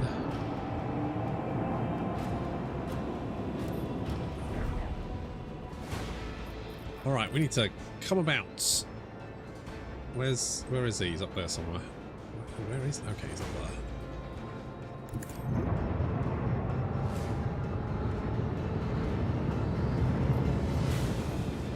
Can't reach him. I think we can. I mean, it didn't really do very much. Maybe feel better. Oh god, I'm on fire as well.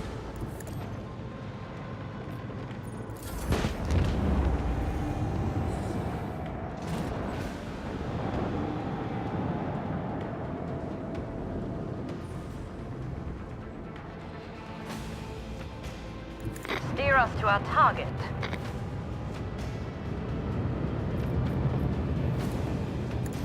Let's go.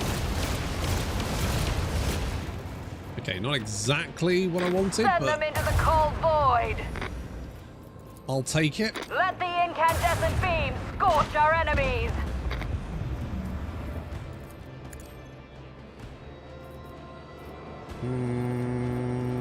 Can I launch some Fury Interceptors? Send this. Right, you're heading back to the ship. And you, my little friends, are gonna blow up some torpedoes for me. Good job. No one can outmaneuver House Orcelio. Good heckin' job.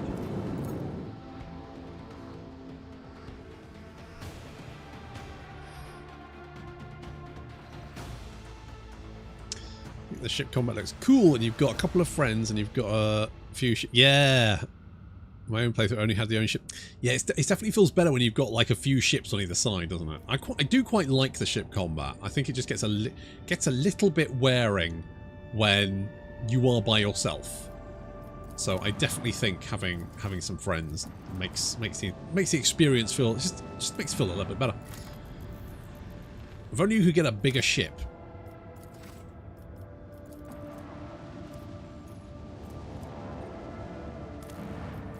To scan. Ooh, Promethium. 6 Promethium. Could be handy.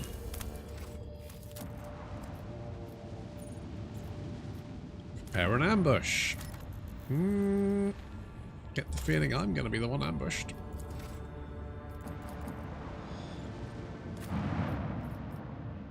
Yes.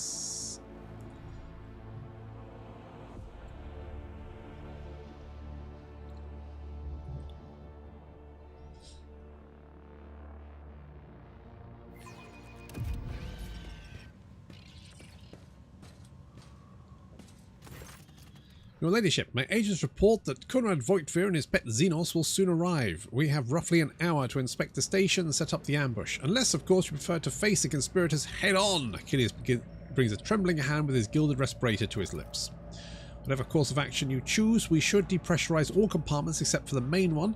That way the conspirators will have no choice but to try and restore the station system using the main cogitator, and that is where we will engage them. Idira stiffs and brushes her fingers against your sleeve. My voices are harping on about treachery. About what Voigtveer did, obviously. This is a chance to pin down the Master of Whispers, isn't it? Oh, I'd wait here months for that. How did your agents discover this place? Kilius smiles enigmatically and shrugs. Rogue traders have their secrets of success. The Inquisition has its own.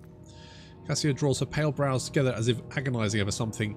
Your colours are so mottled, tattered and feverish, Master Scalander. I have not noticed such turmoil in your soul before. Kilius sweeps into a bow. I'm sorry to make you needlessly worry about me. Sending the traitor's plans and preparing a place to catch him cost me a great deal. I understand. I will remain by the entrance and stand guard in case Conrad and the Xenos arrive earlier than anticipated. Once you've completed the inspection, please make sure to depressurize the other compartments, your ladyship, and may the God Emperor help you. He coughs. Oh yeah, he's like a bad one, isn't he? Embrace true power. Conrad Voigtveer. He has earned himself multiple death sentences by now. You won't escape justice this time. To the void with your justice! I'll turn that bastard inside out before you even start chattering about your precious Lex.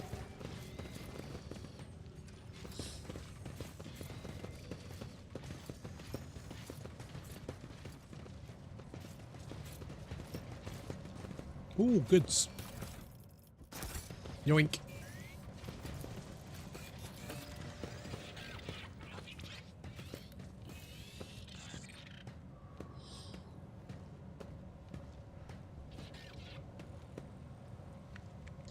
Unit is perplexed. The protocol is flawed. Immediate withdrawal recommend. Oh no! Gas!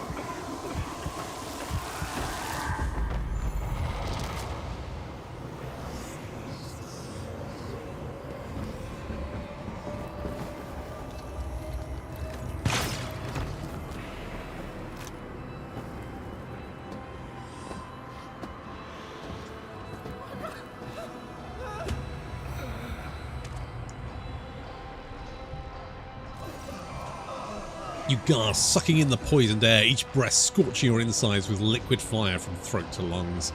Every cell in your body is engulfed in maddening pain, as they were being doused in molten metal, skinned alive and subjected to yet another form of torture. You hear sounds coming from somewhere far away, the moans of your people, the shuffling of bare feet and the light footsteps slowly getting closer.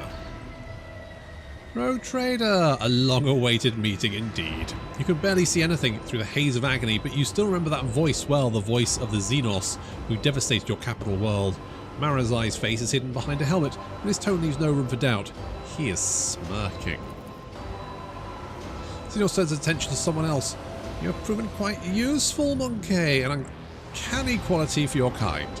He is speaking to Achilles, who is lying nearby, his pale face contorted in terror and pain, his eyes wide open and tearful. I may find other uses for you in the future. Kabbalah reaches for a weapon with one hand while trying to support herself with the other. How could intoxicants overpower me? I was warned that one of the monkeys was fond of experimenting with incapacitating substances. This gas contains something prepared just for you. With a gloating sneer, the Xenos steps on her head, pushing it to the floor with a crunch. Leto, Solomon is either trying to reach out to the Cybermastiff or a gesture, a command to him, but the dog is lying still, completely unresponsive. A futile effort. I was informed that Monkey might bring some of their primitive toys here with them, so I made sure the toxin accounted for their particular quirks. I will see you both dead. Marazai clicks his tongue and shakes his head. You disappoint me, Monkey. I've heard the pleas of millions and the curses of billions. You can do better. His last words fill your head like a deafening echo of a ship's siren. The gas creeps deeper into your lungs, eating away at them hungrily as the agony spreads down your every limb. You are suffocating. Are you enjoying the sensation? I had this poison made for you. We could have thought the Monkey would one day earn such an honor, a special gift from a Dracon. But you're suffering, the Xenos leads close to you. I knew the taste would be exquisite, were I to add a touch of the Drukhari's talent for extracting anguish. However, there'll be time for that later. No matter how I wish to play with you, all one after another, I need you for a purpose, Rogue Trader. Commorragh awaits all of you. Mandrakes, take them. Leave none behind.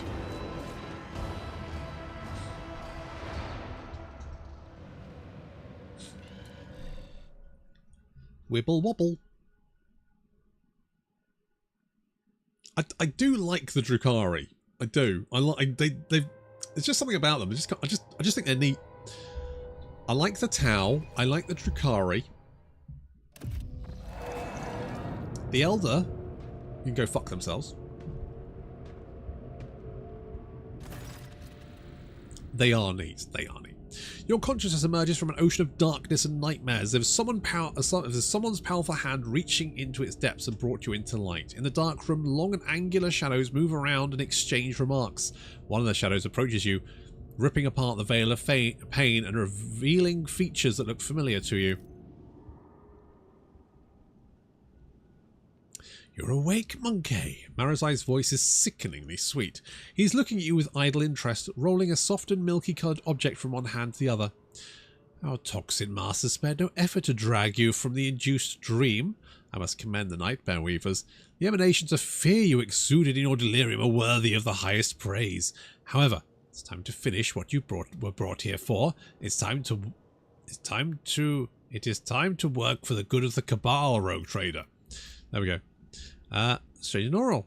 Turning up late. I haven't seen the beginning. All I know is I'm going to get the game. Bloody marvellous playthrough. You're a joy to enjoy. Thank you very much. There's only 15 episodes. It's only like 30 hours or so. It's fine. You can catch up. No problem. Oh, this game is great. It is very long. I will say that the second act is definitely the longest.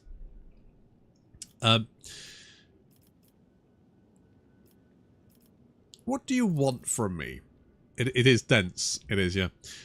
Only the truth, Monkey. So very simple, is it not? A little honesty before the powers that be. I have a tool to extract the most coveted mysteries from the deepest recesses of your mind. But I'm not interested in your personal secrets. I only want that which will protect my Cabal. Why am I still alive? A good question, Rogue Trader. You're my tool, you see, a sharp and narrow scalpel that I will use to cut away the festering boil on the body of my Cabal. I spared no effort to set up this performance, the witnesses, the spies, the agents, and a small bargain to guarantee the result. All that is required of you is to quietly play your part. I'll even go so far as to put you in your native surroundings. in a manner of speaking. But if I see you stepping out of your role, I make sure that you bitterly regret it. I might be able to play my role if I knew what it was. Marazai is silent for a few moments, playing with a mysterious object in his hand. You Monkey hate creatures alien to your kind, and this hatred is fueled by primal fear and the awareness of your insignificance. To us, you are cattle that exist to be butchered and to entertain us. Sometimes we use you in our little games, but to involve you filthy brutes in the politics of Commorragh, let alone infuse between the cabals, there are few worse ways to bring dishonour to oneself and one's cabal. From the first day I saw you, I knew you were going to be controlled by another hand, far too experienced and flexible to belong to another monkey.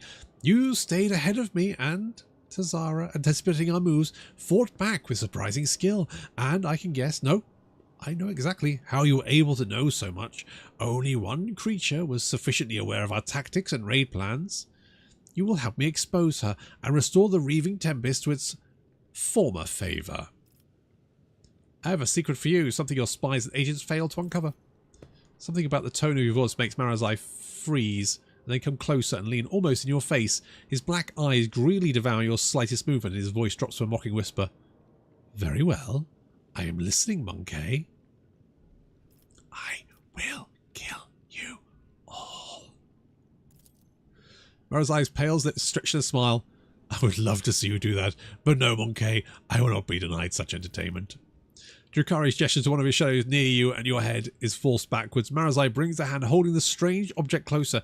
You manage to make out a translucent, glossy skin, bluish, pulsating organs beneath, and a little head with serrated jaws, before the Drukari pushes the lava into your face.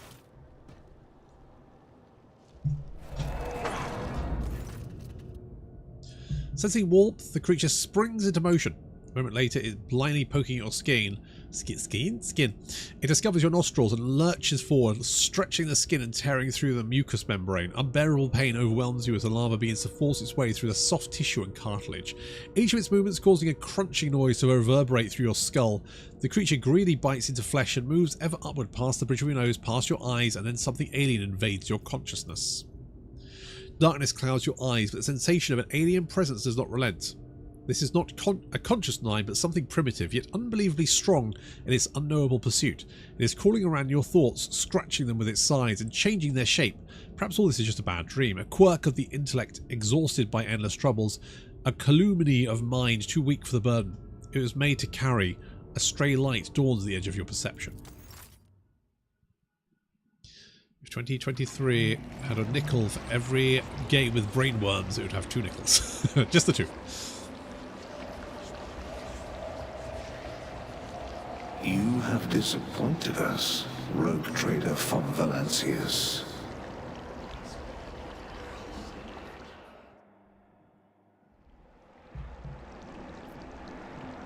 Well, this looks very moist.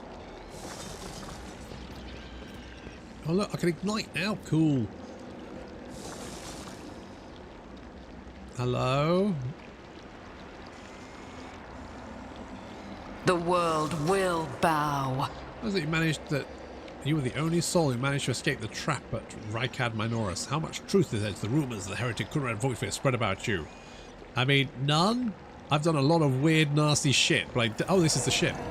You are accused of consorting with Xenos, betraying the Imperium, and neglecting the interests of humankind. Now listen here, I have not consorted with Xenos.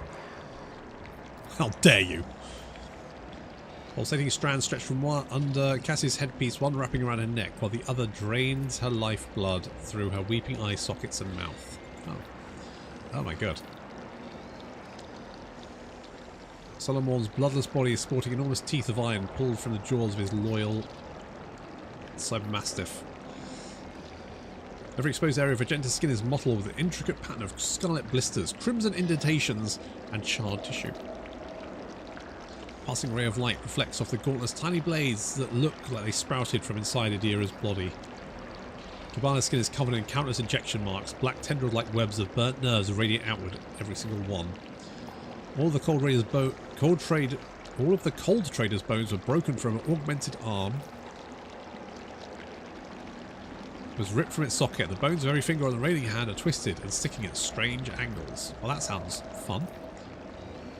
Pascal's automatics were separated but not extracted from his body. The places where they connect to the organic tissue teem with predatory millipedes feasting upon the coagulated blood and accumulated pus. The world trembles beneath my feet. Abelard Bessarian's limbs were amputated and sewn back onto his body with remarkable skill and precision using human tendons. Okay, that seems like a lot of work to go to, The but sure. tribunal is waiting for your explanations. Come closer. Okay.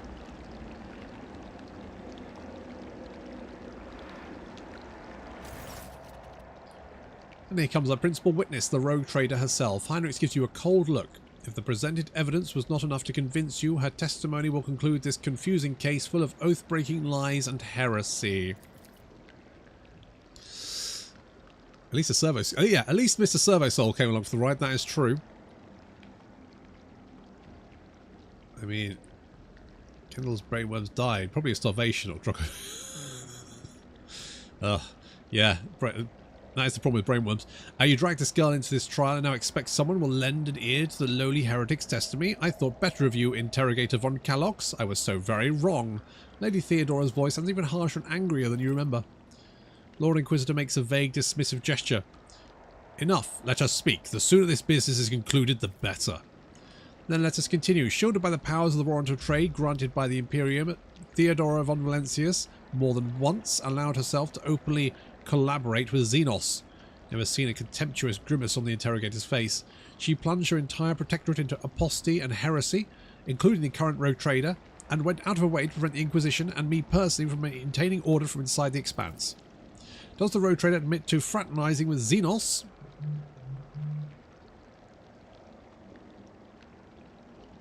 You served the Xenos. You rejected his light. You reveled in your heretical desires and craved base profit. Serving them as a puppet, rejecting the god Emperor's blessed light for the sake of heretical desires and base profit. Wait, something is wrong. Why are you all here? Where is Marazai? What's happening? Words fly from your lips, but their meaning belongs to someone else. Your hoarse voice is barely a whisper. I plead guilty. It was amusing, but the joke has outstayed its welcome. Theodora shoots the interrogator a nasty look. It's painfully obvious this heretic is dancing to your tune. Her word against mine. You had lost even before you unsheathed your blade, Heinrich. Don't worry, dear Lord Captain. It was not my intention to bring up unsupported claims. Heinrich produces a data slate and skillfully manipulates the device till he locates the necessary information. The interrogator gives you the data slate a sour look and puts it away. There was not much evidence to collect, but the mere fact the rogue trader inevitably ended up in the right place when the Drukhari attacked her world and merchant vessels, even sometimes late, is the best proof that she was collaborating with the Xenos. You served the Drukhari. You did their bidding. They helped you survive. Without the Drukhari Masters, you would be dead. Who else could be providing detailed information about the Cabal's future movements and raiding targets?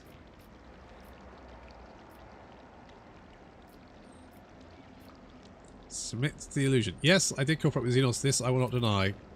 Cooperation is a double-edged sword. Sometimes you use your partner, and sometimes your partner uses you, which is what happened to the rogue trader. Lady Theodora used her. Theodora nonetheless is alive. You were her loyal servant, and she made you serve the Xenos to undermine the standing of the Imperium in the Expanse. The tribunal remains silent, although those present cast anxious glances at your predecessor. At this point, the tribunal probably wants to know what the true intentions of the Von Valentius dynasty are. The rogue trader claims she has been waging war against the Drukhari this entire time. Except, was there really a war? Or was it another carefully staged performance? Heinrichs look at you closely, almost without blinking. Allow me to explain what actually happened. Riku and her dread Von Valentius personally invited Drukhari to her world, and then used their strength and resources to sow chaos to the Expanse to gain leverage over her rivals. It's very convenient to play the victim while working with those who rob your neighbours blind and terrify the world that pay you tribute. How much did you profit from this rogue trader? Did you think I would not uncover your pathetic conspiracy? Enough of this circus, Heinrichs. I did not set up any attacks. Rogue trader, Heinrich stressed you through clenched teeth. You are destroying your only chance to make yourself useful to the Inquisition, and to me personally. Do not tempt fate. Do not resist the examination. Are you really saying your war with the Drukhari was not a hoax? Then how did you and your foolish subjects know the coordinates of the enemy ships every time? How did you know their targets? Do you think your expert in all things Xenos was shrewd enough to divine the carefully devised plan of the Cabal's finest? No. Only other Drukhari could do that, and even then, only a few. That means you were in collusion with them. Bull-headed stubbornness does not befit a woman of your pedigree, Rogue Trader, but since you have decided to deny everything, I will summon other witnesses. I'm sure everyone will find it interesting to explore this sordid story from another angle.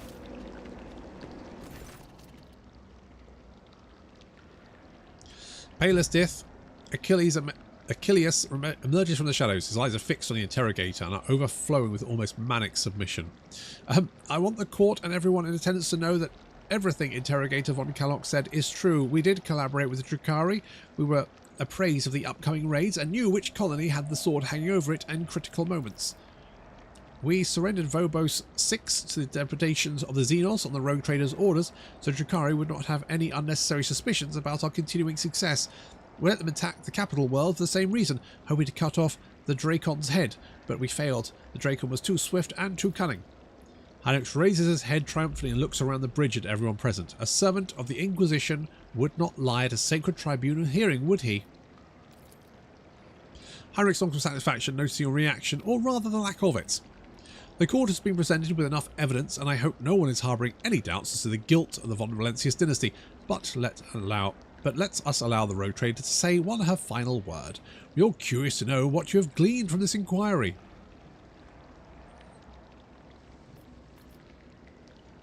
I am nothing but a puppet in a charade. Everything that's taken place at this tribunal is a vicious lie. You tried to push the words out of your throat, but they become stuck in a suffocating lump, choking you. Hynix noticed your struggle and quickly changes the subject. The Rogue Trader is obviously stunned by the realization Theodora has been using her this entire time to impede me. Enough.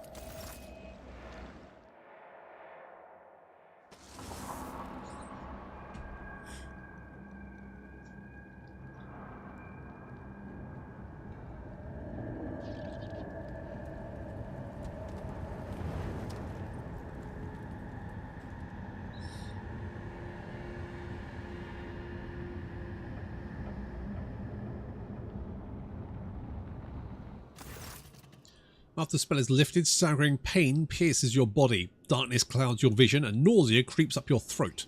But the wounds you manage to forget soon remind you that you are still alive. Marazai Dracon of the Cabal of the Reaving Tempest, first blade to Lady Ymeris, eviscerator of Ilridros, blaze of the Barkhag Kingdom, and slayer of the Corosius the Pale. The commanding inhuman voice tears you from the vice of agony, and you see the silhouette of a Drukhari whose very presence makes your innards clench. How dare you come before the council of the Archons of the Dark City with this lesser creature? Look at the female Drukhari. The Xenos looks menacing. Perhaps she is a personal guard of the Drukhari sitting on the throne? Which one? No idea. Look at the Drukhari upon the throne. One half his face is hidden behind a golden mask with an intimidating visage. The other half is showing a malicious, sharp-toothed leer. The Xenos elaborate armour is decorated with skulls and patches of human skin impaled on countless blades and hooks. He carries himself with an authority and ease, as though he is the ruler who holds the threads of fate of all those present tightly in his grasp. Look at Marazai. The triumphant grin erupts on Marazai's face, but the Xenos remains surprisingly composed and does not dare interrupt the unknown speaker. Look at Achilles. Achilles remains indifferent to what's going on. It is as though he does not notice the terrifying decor of the hall, or the wounds on his tortured body, or the enemies surrounding you. His clouded gaze seeks out Marazai over and over, and failing to find any response there, it rose from one face to another. Listen to the conversation. With the greatest respect to mighty Nazakai, Archon of the Cabal of the Black Heart, first among the chosen, voice of the Overlord of the Dark City, bringer of the demise, conqueror of 100 worlds. Narazik dismisses Marazai with a bothersome fly. Like a bothersome fly. The Council of Archons has heard enough platitudes, Dracon Marazai, and no longer wishes to. Slight intrigues, ruthless chill to jagged lips, turn something.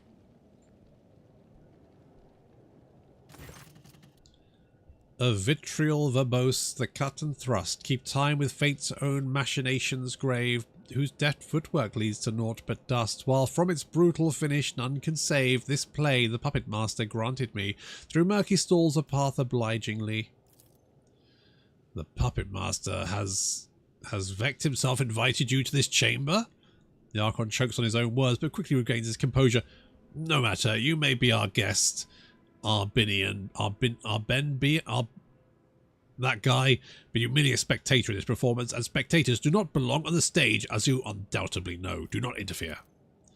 The stranger presses a delicate finger to the lips of his sorrowful mask and says with a twinkle in the eye, "A shadow in the shadows will I be." Look at the Eldari who interrupted the trial.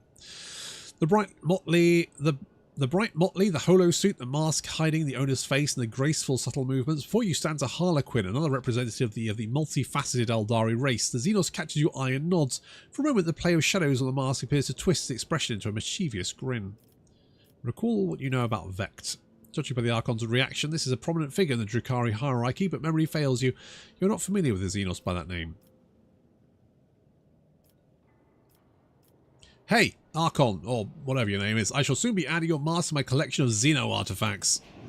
The words almost fly from your lips with a sharp pain seizes your head in a vice-like grip. Blood and nausea roil inside your throat and the world starts swaying before your eyes. It looks like the creature Marazai shoved into your head is still suppressing your will with all its might, but you can already feel its approaching demise. Marazai, considering the circumstances, the Archon looks around the room and resets his troubled gaze on Xenos in bright armour who interrupted him. The Council finds Archon Yemeressa guilty. The blade of your truth cuts through the shadowy veil concealing her transgressions. However, a glint of cruel mockery appears in his eyes. How dare you insult this council with such a pathetic complaint? You should have ripped out Yemeressa's heart with your own hands and granted her soul to Vect if you wanted to atone for mistakes of the Reaving Tempests. Marazai's eyes widen, filled with astonishment and disbelief. He seems to have been certain of the outcome and did not expect what he's hearing now. His lips twisted in a rage snarl, hatred directed at the Xenos on the throne, and yet it finds no outlet under the gazes of dozens of Drukhari in the chamber. To contradict my decision is to contradict the decision of Vect himself, fool. Something in the Xenos tone makes your heart skip a beat. Allow me to discipline you for your weakness. Today the Dracon will lose his wings and plunge to the very bottom of the chasm. You'll go to the arena to atone for your mistakes and impertinence alongside the rabble you have dragged to Commorragh. If you are a true Dracon, you will rise again. If you do not, your suffering will satiate the worthy. Lay down your weapons and follow the guards. I will let you keep the little dignity you have left. This is my final gift to you, Marazai. Suck it, Marazai.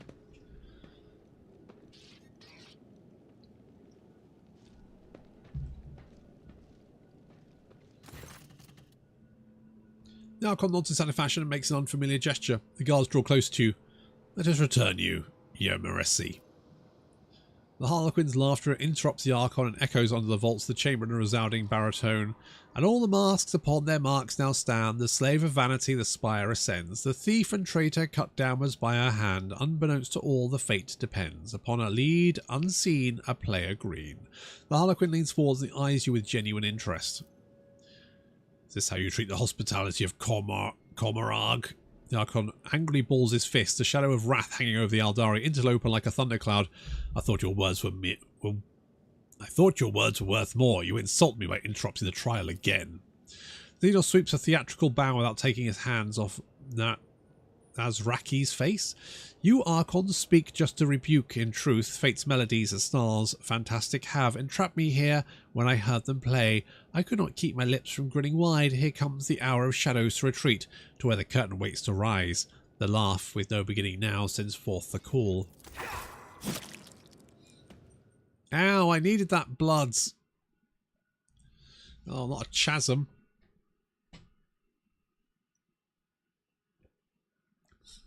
Oh, the Drukhari love a spike. Big spikes. Weird city. They love that shit. Oh, now I'm on the... Oh, gooey.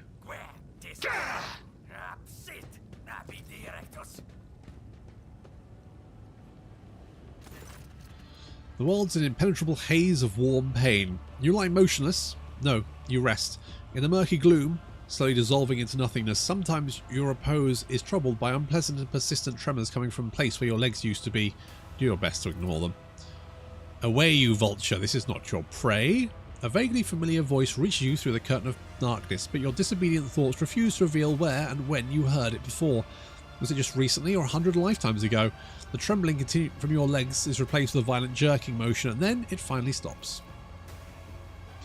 From this phantasmagoria retreat that deftly seized my merchant vagabond, the puppet master's strings left dangling again rise up and take your place and dance. A spark ignites the darkness, then its light ruthlessly cuts through the gloom that envelops you. An ugly image of the reality around you assaults your retina. You can feel your body again and realise it's filled with pain. Your shoulder is sore from an injection. Until I get a cup of recaf, my vital status is yet to be determined. Alas, the bliss of death will save you not. The whirling waltz of chance and gloom you'll dance. The prickling sensation burns your shoulder, and the darkness at last fully withdraws from your mind. Wherever that injection was, it makes your heart beat a frenzied tattoo and your pupils narrow, so now you register every detail of the disgusting place in which you have found yourself in merciless clarity. Where am I? Among the shadows in the wings you lie, where taut are pulled the puppet master's strings. The stranger intricately links his fingers to make the tools of a puppeteer.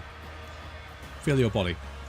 You immediately regret that decision. Every inch of your body is suffering. There is dull, debilitating pain in your head caused by chemicals of some kind. Your body is covered in deep cuts made for either fun or with sinister intent. All of your organs appear to be intact, but the same cannot be said for your blood. You've lost a great deal. Finally, a strange gnawing spasm occasionally flares the base of your skull. It's not severe, but for some reason it is what concerns you most of all. All your equipment is gone, as are your shoes. You don't even have a knife at hand to fend on enemies or open your veins. Look at your rescuer. Your eyes refuse to focus on the blurry image of the person who's come to your aid. He appears to be tall, and your mind empathically refuses to continue if every moment of concentration causes you suffering. I have seen you somewhere before. Who are you? A dream obscure of death, deliverance, illuminating will, and agony. My companions, where are they? Not here. Their roles have been decided now, but if you play your part, perhaps the plot will draw you back together, or to doom. The figure's cruel laughter follows. This overture is verse, the final lines. The merchant, time to tread the boards has come. Embark you now upon your pilgrimage, and take my parting gift, a humble prop. The stranger deposits something in your hand and disappears in the twilight. A gift from beyond the grave. Your grave covering its surface is far more valuable than any meager. Okay. Attempt to rise. Your body suffered too much to obey your mind, or rather, that is how you would have been for someone else, perhaps, but not for you. You've lived through worse. Anguish and torture could never break you now. You'll rise to your feet and press on. All that is left to understand is why you should. Turn your thoughts to the warp gods. You do not immediately notice when something foreign and painfully familiar enters your mind. The frantic whispering grows to many voices, but muffled as they're being heard through many walls. Sheltered in the web of souls thirsting, give them to me. Look for the signs, opportunities, break down inhibitions, destroy barriers, find the stifler and destroy it. Let the truth permeate the dark city once more. Help you. You get up, your body aches and rebels against you, but your tempered mind is stronger than mortal flesh. You draw yourself up straight and take in your surroundings. Pain exaltation. Okay. We've got a gun.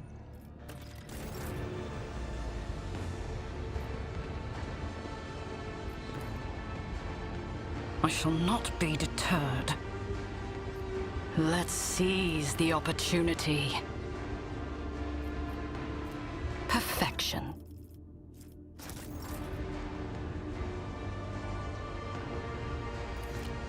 Okay, we are currently without the flagship. This is I beneath can't me. even use medicine bag because I'm that fucking useless. I see the forbidden. Your wounds barely hurt at all and your body feels surprisingly light.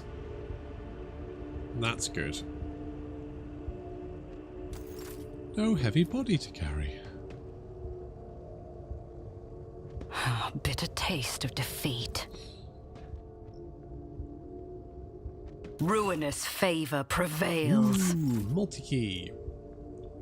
I tread a path unexplored. Triumphant, as always.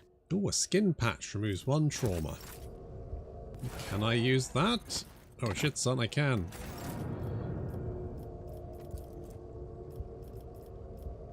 Is that... Wait, what? Hang on. There is a fervor in my soul. Is this a trauma? Cannot be removed by This is an injury. Right, okay, so I can't do anything about that. Embrace true power. You fool, do you have death wish? Maybe they won't notice. I think they noticed.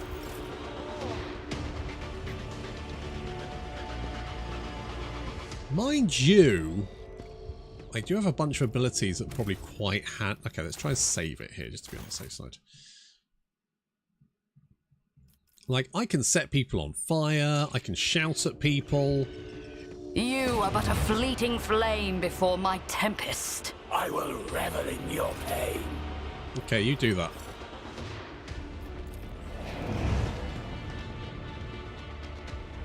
My blood stings in anticipation.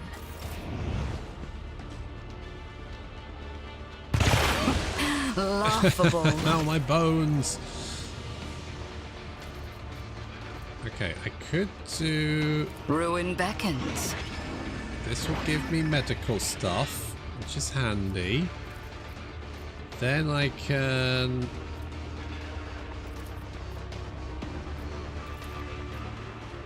I will try. You've unleashed my fury. Show them no mercy. Yeah, what treat for the win. Fuck you.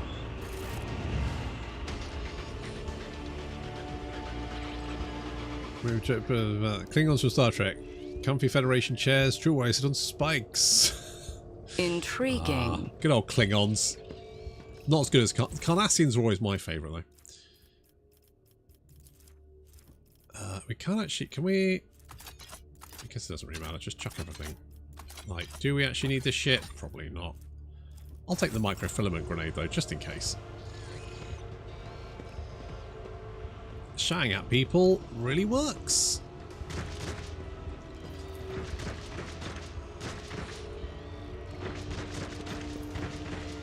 It's fresh corpse as your face. Its killers are standing nearby and you better steer clear of them, seeing as they have already seen killing you once. What? That's not my face. The world trembles beneath my feet. Dead man grins condescendingly backing you to take his place beside him. He has his life figured out. I guess he does. Ooh, boots. Okay, well, seeing as we don't have any boots at the moment, may as well equip the boots. Handy. Oh, also they look very Judge Dredd boots as well. Very into that. Very nice. Liquefier grenades. Oh, nice. Well, may as well.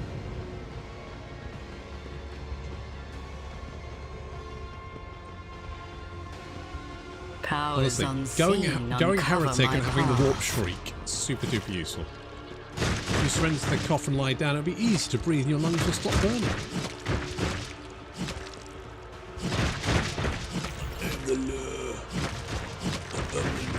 Hey guys, what you doing? You're just stabbing each other, I see. Your brave and forces spend their every waking moment training after all. Point fear could return at any moment and try to take over the ship. Yep, cool. To the pits.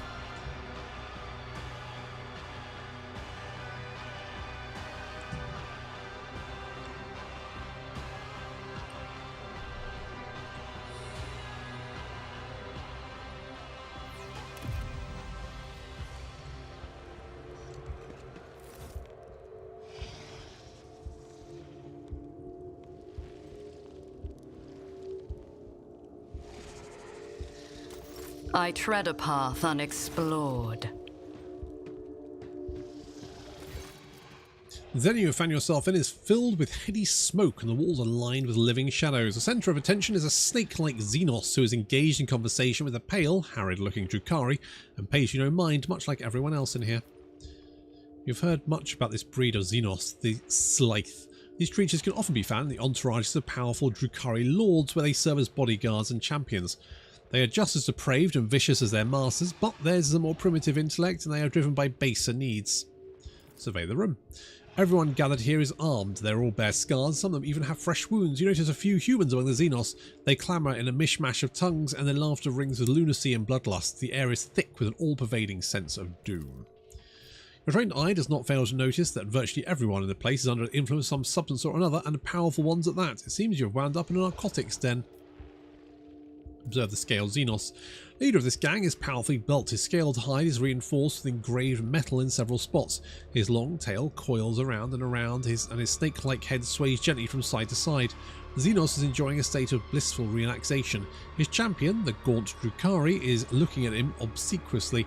Their entire body is adorned with hundreds of embedded steel beads and thousands of red indicator marks.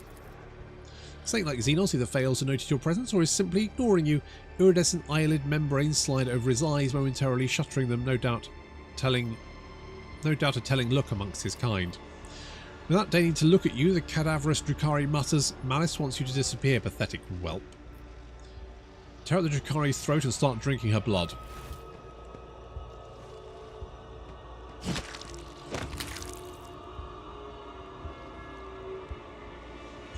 I mean, that's one hell of a conversation starter. Before anyone can react, you seize the scaled Xenos' companion and sink your teeth into her neck. A pop and a fountain of scarlet blood gushes over your face. While the Drukhari gurgles in astonishment, you greedily gulp down the hot red liquid, staring into Malice's eyes, and your sense of warmth spreading euphorically through your body. Escalated quickly. I mean, that was 1 to 100 in seconds. Malice watches spellbound, frozen like a small animal that has sighted a predator. Try as he may to hide it, you can sense the fear rolling off him in waves. When you slake your thirst, he slowly says, "You are one twisted bitch. What do you want?" I want to return to my domain in the Coronis Expanse. Huh, many dream of that, and how do you imagine that would work? And you think I'm going to take you there in my void ship? I don't have one. I need a healer. And what will you give me in return? We'll discuss this later. Little strength.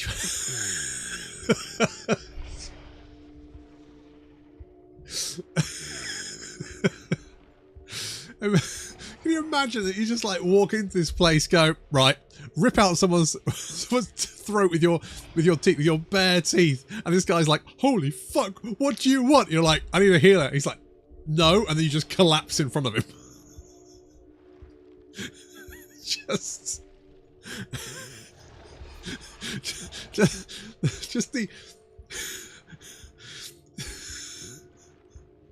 Just the procession of events then is very comical.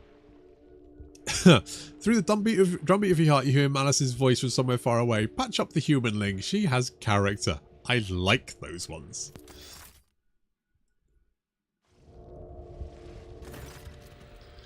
Sensation slowly returns to you. Your body is still in pain, but you are no longer on the brink of death. Your wounds have been crudely closed with metal clamps, and your throat is popped with injector tracks as though you have been wearing a neck pillow of needles. The one who rendered this first aid to you certainly is not qualified chirurgeon, someone who was atypically be permitted to administer the person of the illustrious rogue trader. Looks like you're back with us. I don't know whether to offer my congratulations or commiserations. The scaled Xenos looks at you without the slightest difference. Wait silently for the Xenos to continue. Just maintain the absolute insane. Just another day in 40k. Enough lying around. Get up and we'll discuss how you're going to pay for your rescue. As soon as you stand, you are seized by the strange sense of unreality, it is as if you are still there in the wicked darkness, and everything around you is merely a twisted mirage. Doubt seeps into your mind like a poison, sundering its contact with your body. You have to make a deliberate effort to hold on to the thought that you are you. What, is your mind maggot giving you trouble? I saw it latch onto your spinal cord when I was patching you up. A fat, well-fed grub it was, lots of teeth. It's dying now. They have a short lifespan, and that means its poison is especially toxic. You'll lose touch with reality from time to time. When the mind maggot dies, the final dose of poison will make you think your body is not at all your body. Then your heart will just stop beating. Oh, cool. I could have pulled that thing out of you, of course, but I thought, why should I? I consider it a guarantee of your gratitude towards me. When you've earned your healing, I'll release you from it. The lipless mouth stretches into a bloodthirsty grin. What is a mind maggot? A kind of translucent slug. It's a parasite that can only be found on this side of reality. Mind maggots feed on your memory, and they inject toxic hallucinations into your mind to stop you resisting. Drukhari can train these creatures and use them to show you their victims' devious mirages. Why did you decide to help me in the end? You're a cocky whelp, but feeble like all members of your race. Your cockiness has not got you killed yet, which means you must be someone important, and you might be useful. What do you want from me? Kill for me. Go to the mangled sector and find a freak called the Commissar, one of your kind, and spill his guts for me. Do that and you'll earn my favour. And in the chasm, that counts for a lot. Who is the Commissar? A prisoner of the Drukhari who thinks too highly of himself. Instead of dying in the arena without any fuss, he's hiding, gathering other slaves of your race around him and making pathetic plans to get his revenge. Many of your kind are listening to him. See how few humanling shriekers there are? They used to all come to me, but they listen to the Commissar and no longer come. The Mangled Sector. What an off-putting name. It's an off-putting place. It's the base of the spire in which we live. Commorragh is stitched together from scraps of various dimensions, and the Mangled Sector, the seams are starting to rip as space is collapsing in on itself, and the anthropic radiation is off the scale, spawning all kinds of abominations. The sector itself is slowly but surely turning into nothing. Some unhinged humanling went there recently. What do they call him? Wissarian? He was old, but strong. And too loud. His visit probably stirred up all the freaks. You should be more careful and quieter than he was. You'd have to be insane to set foot in a place like that. Insane or an outcast like the Commissar hiding from the hunt. Or you. Very well, I'll kill him. Bring me his head and in exchange I will share my toys with you. They make surviving in Commorragh possible. Here, you have this disobedient thing. It refuses to do what I say, so you either become meat for the arena or allow you to strike an extra blow against the Commissar. Serve me well, and I will not set a certain someone on you. This is an arena. There is an arena enthusiast who has acquired a scent beast, ferocious and toothy. Right now he's trying out his new toy in the refuse near the corpse dump, but soon he will seek out bigger prey, and you don't want to be it.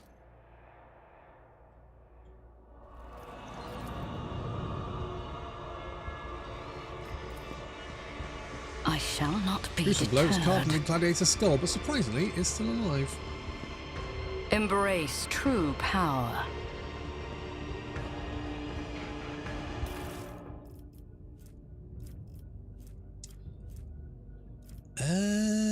I mean, I'll take all of it.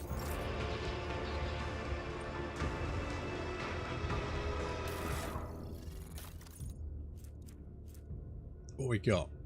Oh. Heavy stubber. Nice. Do I want a shotgun? Yeah. Can I take two shots? Wait, is that one-handed?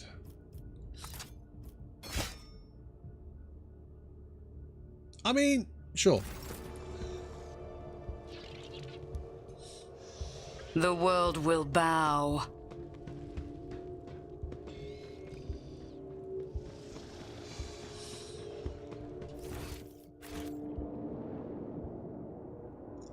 Filament centered around rolls between your connection between your body and the mind.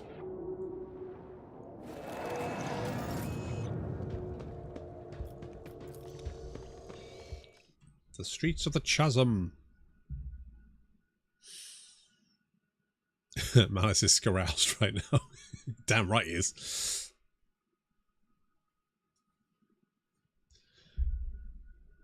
You know, when someone rips out someone else's throat right in front of you, that's hot.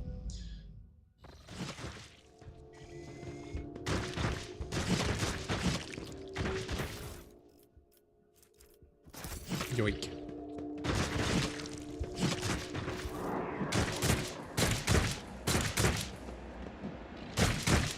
Yeah, I get it. I'm tripping balls. I get it. Let's seize the opportunity. I get it. Right, that's to the pit. Oh god. Mind if I have a look? Activate the switch.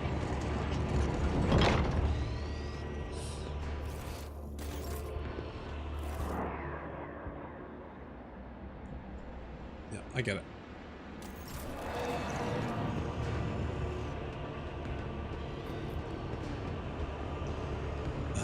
Portal to the arena? The world trembles beneath my feet. Time to leave my mark upon the galaxy. Ooh, 90% tech use. Predictable. I'm liking that. And then I can steal this jet bike. Or at least steal the shit on the jet bike.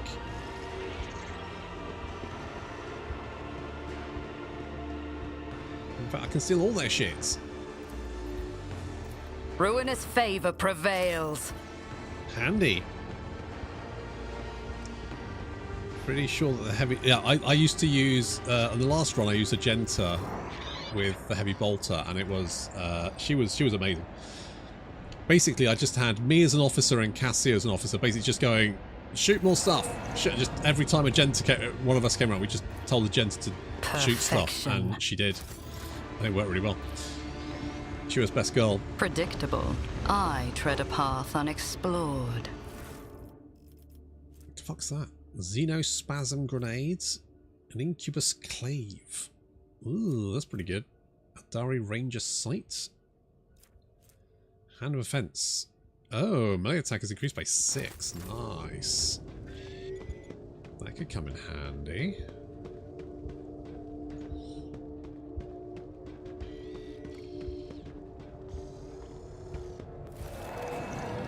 Oh god, this tripping balls thing is really annoying. Just let me loot all your shits. Ruinous favor prevails. Triumphant as always. Ooh. The other way performs an area of attack. They instantly provoke attacks opportunity from more adjacent enemies. Okay, that could be quite handy. Start of every combat, the wearer gains allies gain affliction equal to the wearer's psi rating. If the ally suffers any damage, they lose non-temporary wounds. This effect is removed from that ally. Okay.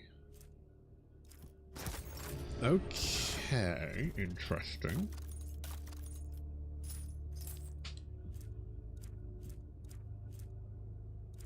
It doesn't help me. Don't. Yeah. Okay. Okay.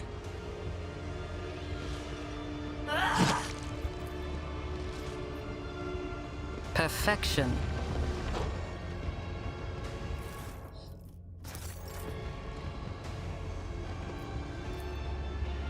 If you look at the device, you feel a slight prickle inside your mind. You are now aware of something beneath perception, a nigh invisible... Oh. The beast peers at you with gaze filled with hatred and thirst. The voice in your head forms a chorus that is far more resonant and distinct than one you heard at the corpse dump.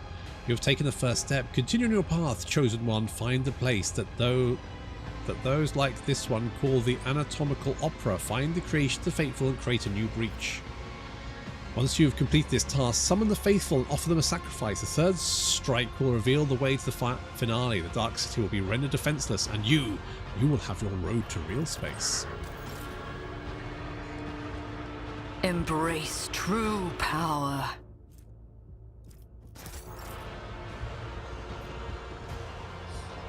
Okay.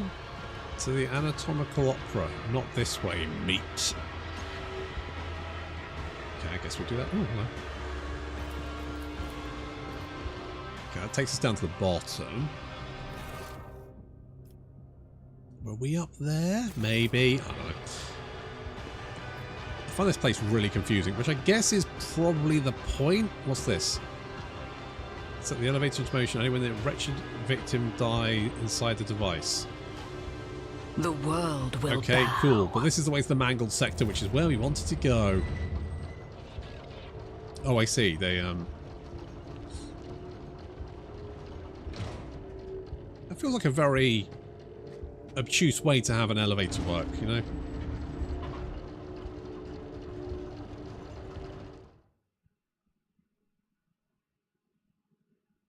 But sure, whatever. Is that like making a grenade out of concrete? Yeah, but can you imagine throwing a block of concrete at someone and shouting grenade? That would certainly set the cat amongst the pigeons, wouldn't it? What does the Wraithbone grenade do, actually? Oh, that's the Xenospasm grenade. That's the Wraithbone grenade. It does mental damage and if as disturbed. Okay, I don't really see the point in that. Fine. Fine. Intriguing. We're trying to settle in this fireplace. Their fortitude did not carry them far.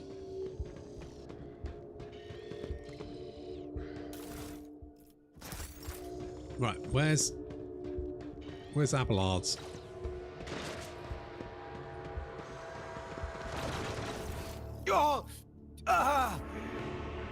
Okay. There's the Commissar. Powers unseen uncover my path.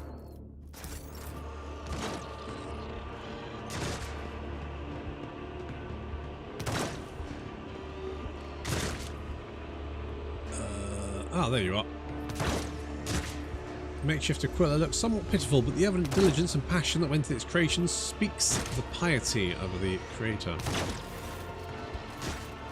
A stately man in a commissar coat and a tall service cap greets you with a sign of the Aquila and a solemn announcement. Another loyal servant to the throne has found her way to us through these confounded catacombs. Fear not, approach. If you have faith in the Emperor, you will only find allies here. A genuine commissar in the heart of Commorragh, and here I was. I thought the surprises were over. The man responds proudly, wherever his warriors go, there will be a commissar to embolden their spirit and inspire the doubtful. And all whom you see here are his warriors. He gestures at the people around you.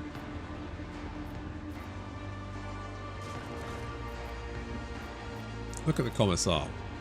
One might think the archetypical commissar from Imperial Guard propaganda posters are all life drawings of this man. He is a large and powerful jaw, his eyes are hard and fearless, and a small scar over his brow adds a certain rugged charm to his features. His coat, though warm, has been diligently cleaned and mended, and the skull on his tall cap has been polished to a shine. I require medical assistance. You do not look too badly injured, and we are suffering from a severe shortage of medical supplies. Better to save what we have for critical situations. Who are you? The man replies with clip precision. Commissar Aiko Sotini. My brothers and sisters in arms prefer to call me simply the Commissar. I was assigned to a regiment of the Victians Zuvas and fought in the battle for the world of the Kelmet Secundus. When I was wounded and taken prisoner while unconscious and recovered from my wounds, I carry on fighting the wicked Xenos at the head of the local resistance cell, which I founded. Commissar's speech is vehement and decisive. My valorous comrades and I sabotage the enemy's activities while we devise our plan of escape.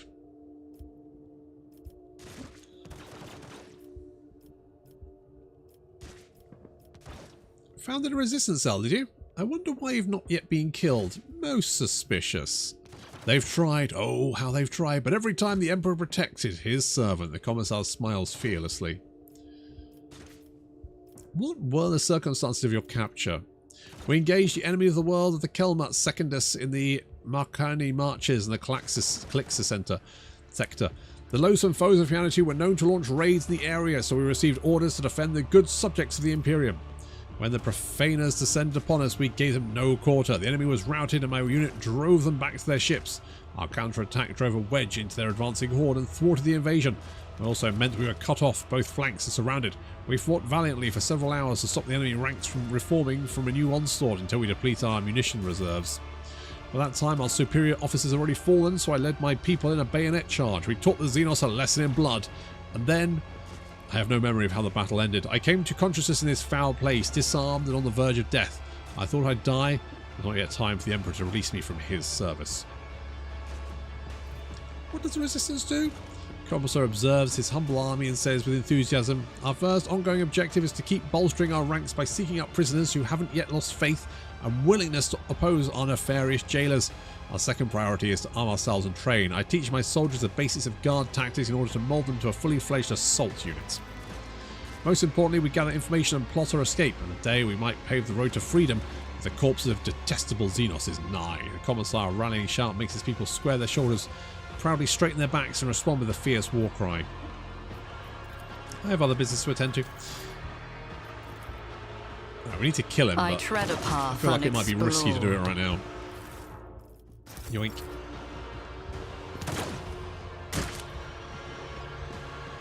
I need to find Abelard.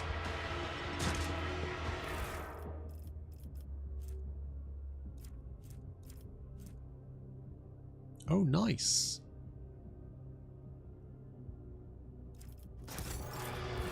I got me a shield.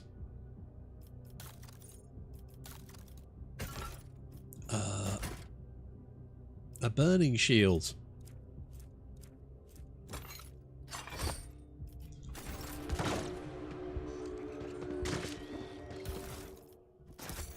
Let's seize the opportunity.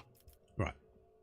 Where the maybe I don't find Abelard now. Maybe I'll find him in a bit.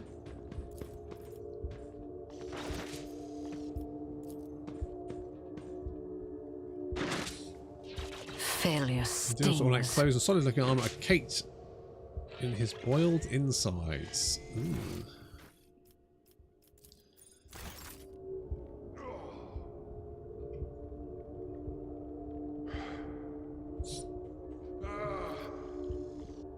Embrace true power. I can't use demolitions. Oh, I don't. Oh, I need where? Okay, maybe we find Abelard in a minute. In that case, maybe like how? Yeah. It's fine.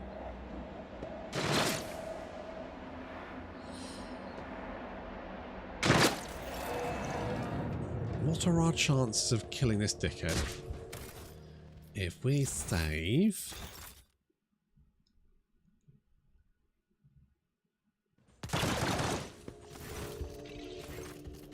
Manus, help me survive. I bring him your head. Brothers and sisters in arms, destroy the traitor who kills the best of Your Xenos. existence is naught but ashes. Oh shit, that's so many guys. Give me strength. My resolve is unshaken. I am metrically fucked.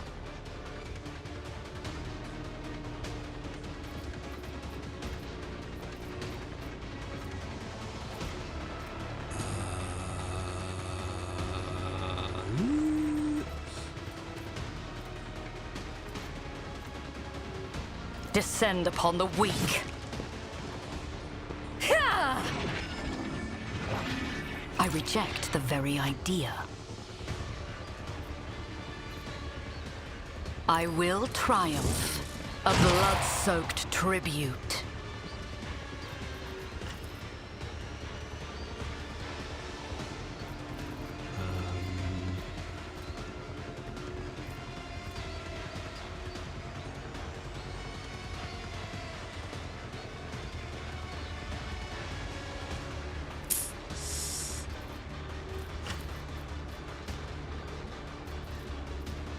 I need no guidance. Death shall reign.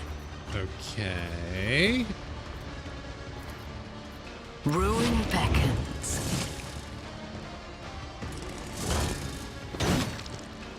For now.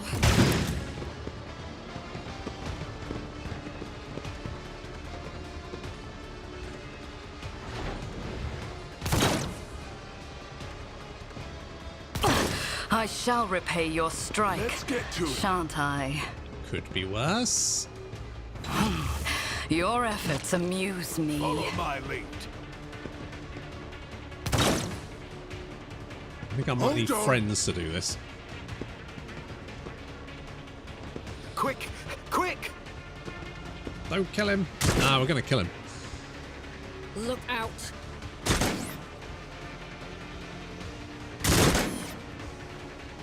Don't touch me. Emperor, protect me. Laughable. I can't stand it! I can handle this.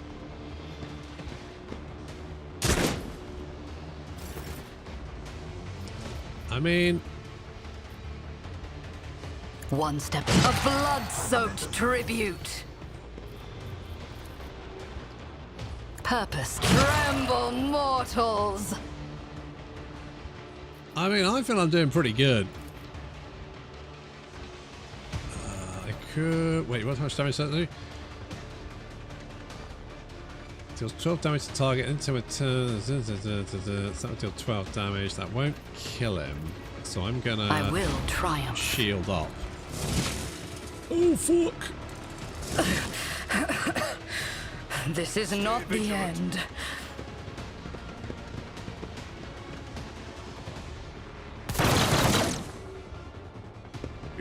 go. Don't hurt me. My bones are fragile. Emperor, protect me. My purpose empowers me to prevail.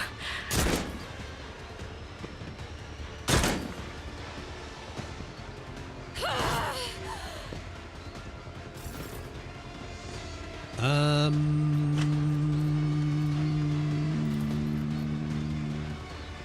that would kill me too. Ruin beckons. Don't hurt me. Death shall reign.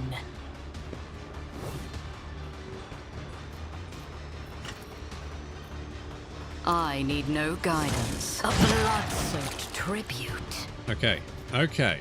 All right.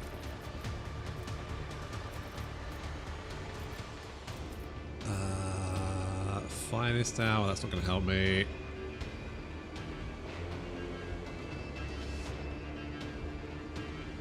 That's not really going to help me.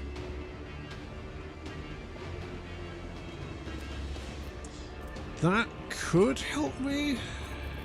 Might be better to do stalwart defense in, like, this direction. The Blessed One won't fall. Stop shooting me, please. Empyrean, No, embrace me. I was so close. Fuck. I was so close. If I'd just been a little bit luckier.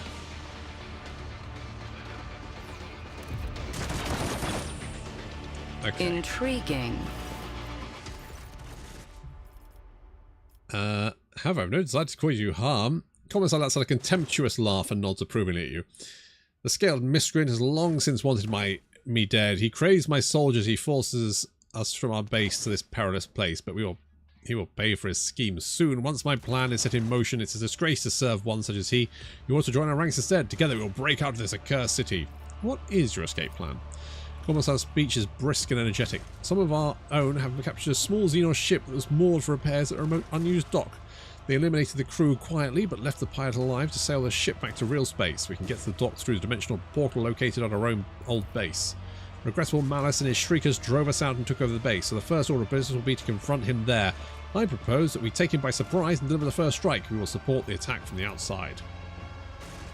Every step in Commissar's plan, when taken separately, seems viable enough. When combined together, however, the chances of success become ludicrously slim, and only a complete madman would agree to that strategy. How have you managed to accomplish so much? Every morsel of intelligence we have acquired and every step of progress has been made is paid in blood and pain. The information about the dying Cabal, the dreads entering the dock of its enemies, instead moors in an abandoned area was forced out of a captive Xenos. Knowledge of the portal was brought in exchange for 1/2 of all the weapons we had stockpiled, and taking the ship cost us several lives, each of which was worth more than the whole blasted city. Who are the people under your command? The core of my unit is comprised of prisoners from the various Astra Militarum regiments and a number of planetary guards. They formed the assault squad and went on a special operation under Sergeant Vig Aister's command. The rest are common people who had the misfortune of being captured by Xenos. Serfs, nobility, administratum clerks, technomats, void warriors, monks, anyone who found the courage to take up arms. The only kind you won't find here are heretics, lawbreakers, and cowards. So I guess I'll join you then. Commissar laughs and exclaims approvingly, "My brothers and sisters in arms, a new fighter has joined our ranks. The Emperor's grace is with us." I mean, I didn't really have anything I could do. Because isn't Abelard supposed to be here? So where the fuck is he? Where are you, Abelard, you big prick? No, close chapter 2. Right. No. Worm churns. No. Reunion. Find out what happened to Solomon. Flying. Glato. Right. Save Abelard from the mangled sector. This is the mangled sector. But we cannot find Abelard. Which is annoying.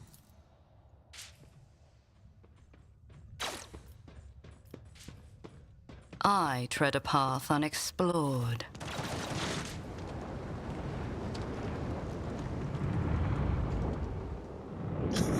Right? Abelard, I need to be announced or something. Hurry up.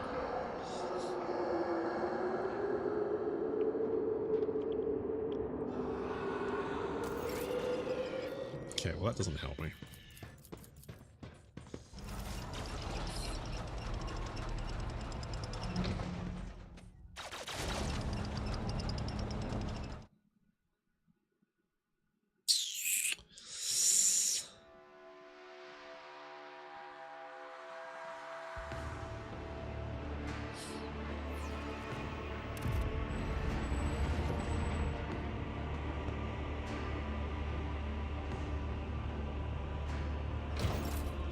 Let's seize the opportunity.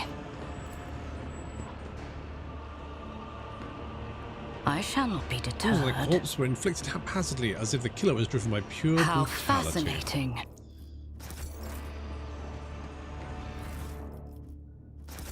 Yep, I'll take all that shit. Right, well, that goes to the mangled sector. That goes to the opera.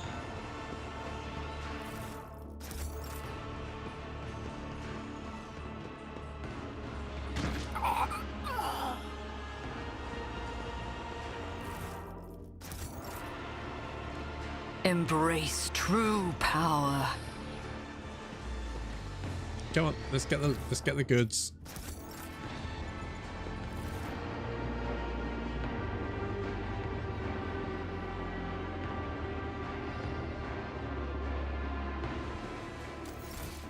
Right, where are we? Oh, there's someone there.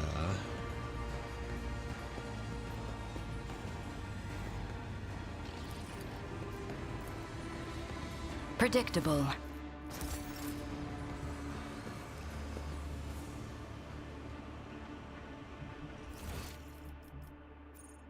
Oh, Glato. The world trembles beneath my feet.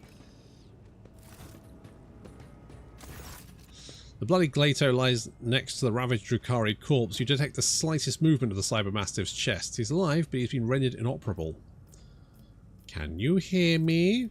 A response, not even a reflective twitch of his paw. Examine the corpse. Ragged wound indicate that Drukhari was killed by the Cybermastiff, losing his hand in the process. Examine the dog. As far as you can make out, it's not Glato's own blood that he's covered with. It most likely comes from the dead Xenos. His hide reveals fresh stitches, a couple of small ones on his face and one larger one under his rib. The dog is also holding something in his half-open mouth. Attempt to extract the contents of Glato's mouth. Avoiding Glato's sharp teeth, your fingertips land upon something wet and cold. In your hand, oddly enough, is a hand, a bitten-off Drukhari hand, clutching a compact Xenos device resembling a remote control. The stiff finger is pressed on one of two buttons. Press the remaining button. Hope this wakes you up. The hulking body stirs into motion. Glato rises to his feet and glares at you through his scarlet visor, then immediately sniffs and decisively runs somewhere off to the side. Little doubt in your mind that he's looking for Solomon. If a Cybermastiff loses its master, its protocol dictates that it must return to an arbitrator if possible.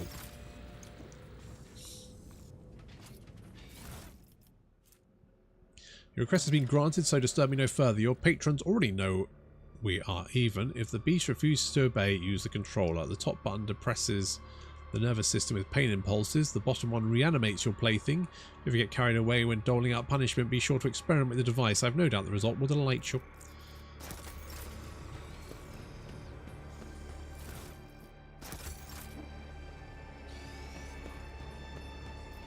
Glato, where you going, buddy? Powers unseen uncover my path.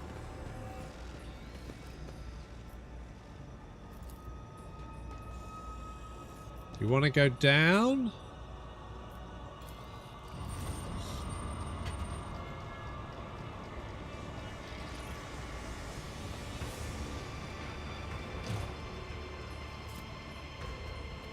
Let's go down, boy.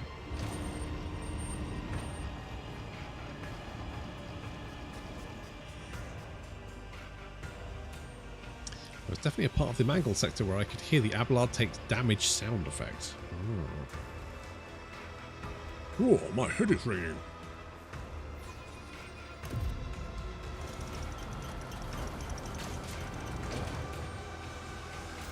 Where are we going, boy? Intriguing. Whoever tried to settle in this vile place, their fortune did not carry them far.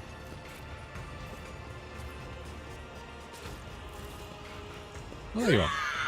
Go on, run, scream. We haven't had our fill of toying with you before the feast's over. Where is my dog, you miscreants? Ah, someone else is joining us. Let us leave the prey here. Make him believe he is out of danger. So our final something. You scarcely recognise the former sanguine and imperturbable arbitrator in the frenzied, roiling mass of rage before you. Solomon's face is twisted in a savage snarl. I'll kill every last one of you. I'll kill you all. Where's my dog, you scum? Where is he? Seems Solomon is a breadth away from lunging for you next, but recognition glimmers in those deranged eyes. His voice goes quiet, as if all his strength has fled him. Ricoina Dread? Kill Solomon. Jesus. Get a hold of yourself. We're leaving. No, stop. I can't. I'm guilty. Guilty? What are you talking about? I've judged myself and handed down the sustenance sentence. This accursed place is not the cause of it, though it did push me past breaking point. I cannot do it anymore. I cannot look at the lying governors, the scoundrels who succumb to corruption, the people who become the playthings of Xenos. But above all else, I cannot look at myself, an arbitrator who has come apart the seams, who has turned into a wreck without his dog, who, Solomon released a ragged sigh, who no longer believes the Lex Imperialis prevails everywhere and all, anywhere at all. And what is the sentence? Execution. I am my own executioner, and the city of the Xenos will be my tool.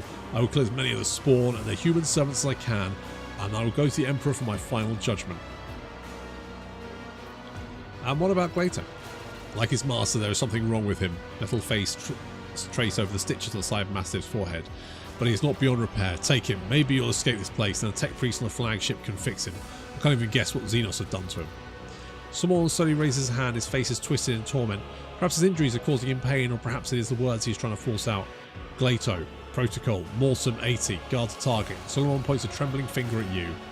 The Cyber Mastiff does not react. The scarlet light in its visor stares at Solomon, and not a muscle beneath the dark coat quivers in response to the order to leave his master. Great, an error. Our synchronization is broken, and now his voice raises roar. Will this damn day ever end? My dog, the only one I could trust in my life, Solomon shakes his head furiously.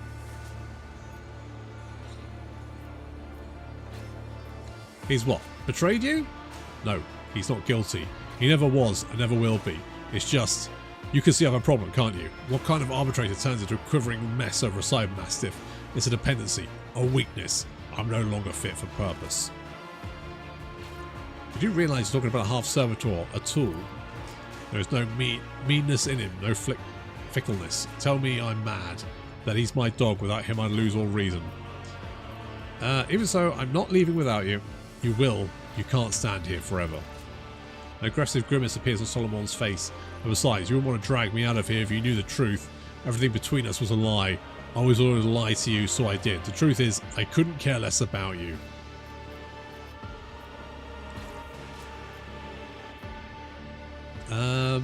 Explain yourself. After we slept together, I spent a report up the chain to command. Then the order came in. Maintain the rogue trader's trust. Aggression builds up in Solomon's voice with every word he says, as though he were deliberately riling himself up. My assignment was to stay at your side and become your confidant. Well, so I succeeded in earning your trust, didn't I? You detect a certain strain in Solomon's hostile tone, a well-concealed panic deep in his eyes.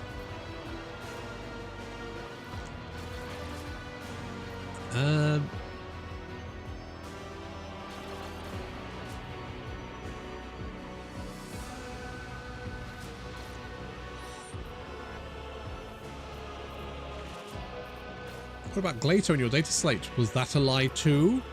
Yes, it was all arranged. I left the data slate out in the open and ordered Glato to guard it. The plan was for you to find it and for my clumsy call ship to take me back to your bed. Solomon looks at you with a ruthless smirk. Why did they order you to do something like that? It's always better to have a trusted operative in place next to someone who considers herself above the Lex Imperialis. Seems they gave you the only task you were qualified for, to go jumping into a rogue trader's bed. His eyes narrowed. Solomon responded in a stifled voice. Trust me, it's not an assignment I am proud of. That changes nothing. I'm getting you out of here. With his eyes screwed shut, Solomon grits out, do I have to stick a shiv in you to get you to leave? Solomon's nostrils flare in anger, barely regaining control of his emotions. He mutters, even if you insist on my return, that won't change the crucial fact that I'm no longer fit to serve the Lex. There's only one sentence for me, to stay here and send as many Xenos to the abyss as I can. You know something? You're right. I would gladly shoot half the people I encounter, weak, cowardly worms in human skin. Solomon Willie grunts in response, agreeing with me. Is this some kind of trap? Why suppress your anger? Turn into service for the law. Teach your enemies such a lesson in pain and terror that the rest will never dream of violating the Lex. The RBT's already used fear as a weapon, but judging by the bastards I keep meeting, our tactics are next to useless. What do I tell the Marshal? That his top arbitrator died in this squalid hole? Or that he, boy take me, fashioned himself a ladder of corpses and climbed out of this pit? The Proctor grins crookedly. A ladder of corpses? How does that sound, Glato? You're worth a dozen of arbitrators. It's not a death sentence you deserve, but greater power. If you had it, what would you do? I'd make them... He clenches his iron fist, the augmetic leaking out a piteous creak. Oh, you wouldn't even dare to think about... Oh, they wouldn't even dare to think about breaking the law. Hi, Naffy.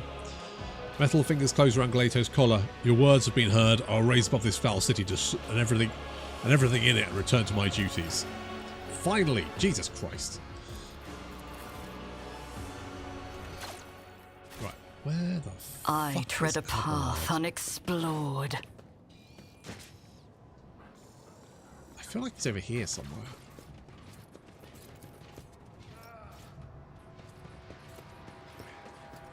Oh, there he is. Reporting failure.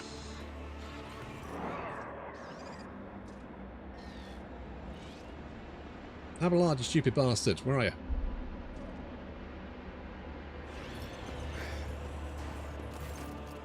You barely recognise your loyal seneschal, Abelard Wessarian, in his pitiful hunchbacked figure, his officer bearing, his broad shoulders, his direct and piercing gaze, all gone without a trace.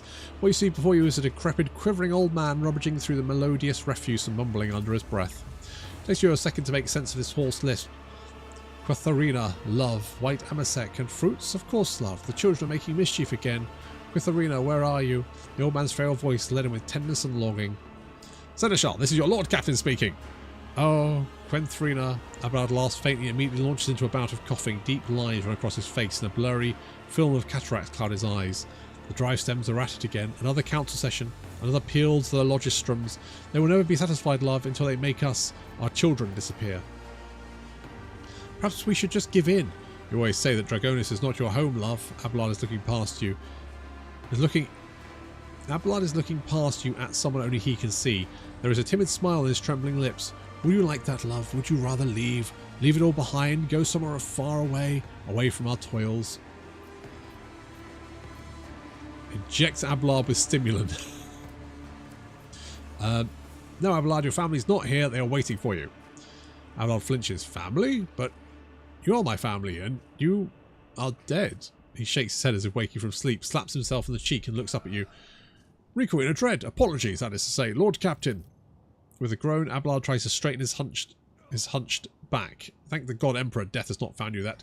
Then again, given the circumstances, it may be for the worst. What happened to you? Abelard is racked by an old man's hacking cough. That thrice blasted Xenos simply chucked me aside like a piece of rubbish. I went to look for you, or for help. I ended up here. That's where it found me. That thing. Memory fails me. All I can remember it bits and pieces. Needles. It pumped something out of me and pumped something in. I seem to be in one piece, except that creature. Abelard tries to wipe the stained coat with a trembling hand. How shall I put this? Its needles siphon the strength out of me. I feel older by a good decade or two. He touches his face and exclaims in surprise. My word, I think I am older. That could be why I'm starting to see things. I never thought I'd live enough to go senile. What was the thing that attacked you? A spawn of nightmares, so ghastly my mind refuses to picture a clear image of it. Nothing but meat, metal, and many, many needles. It feasted on me, feasted on my very soul. Would have devoured me whole and gorged itself on another before me. We'll find a way to restore you in time. Restore your time to you, Seneschal. Pray, Lord Captain, there is enough strength in this body yet. Your Seneschal will not be easily broken by some. He groans and clutches his side. I could use a brief respite. Where are the others? I've not the faint idea, your ladyship. All I can say is that I've managed to survive down here. The others stand a chance too. There were no weaklings in your retinue. It's time to move, Abelard. I could not agree more, Lord Captain. I serve House von Valentius.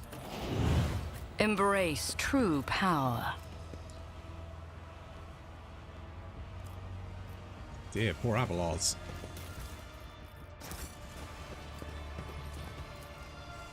Looking at the revolting puddles of ichor, the reeks of suffering, you can barely make out the remains of bones of some unfortunate soul.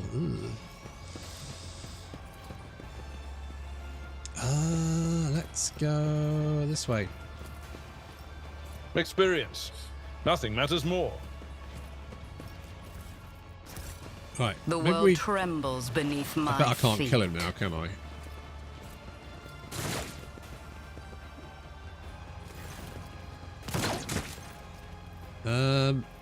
No, shit.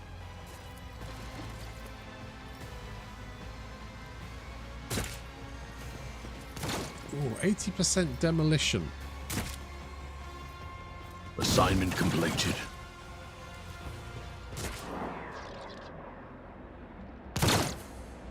Yeah, I get it. I'm tripping balls. I'm ready. Well, the sooner we get rid of this, the better. Bow. Ooh. Okay, we'll take all of that.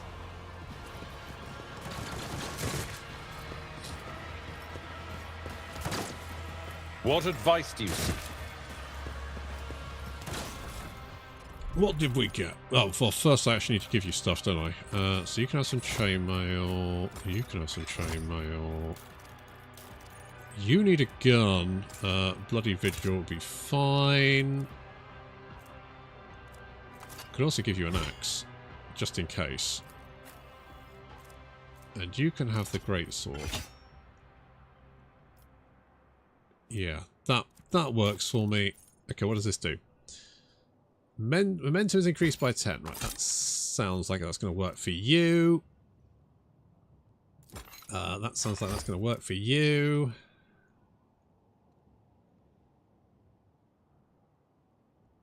So where is assassin? Okay, we don't have any assassins, so not that one. Where's Deadeye Shot, critical hit, exposed weakness against the enemy? No, we don't have any of those either. When using swords, that.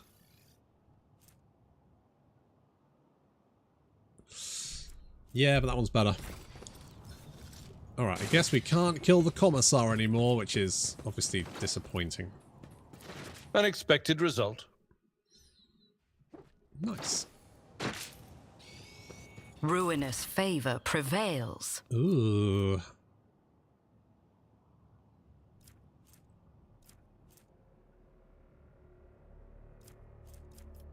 Okay, I will take all of that. I could always just club people now.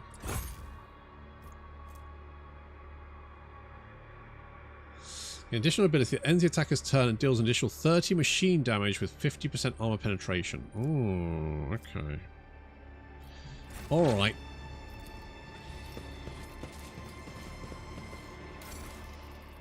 Oh, yeah, I mean, I will take all of it, sure. Right. If we go back to the big snake man, maybe I can double cross the Commissar. You did hear it. I just needed more athleticism.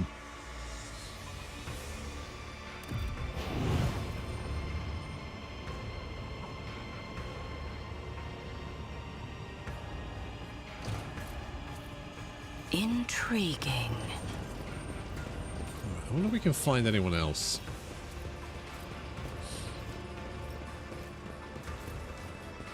Not my best.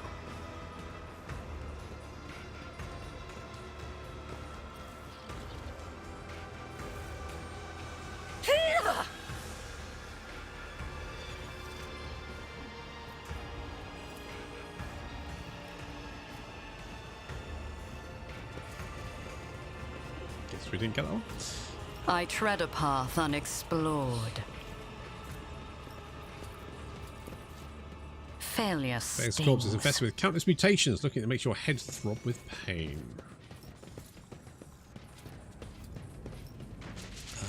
Right, so this is where we were previously.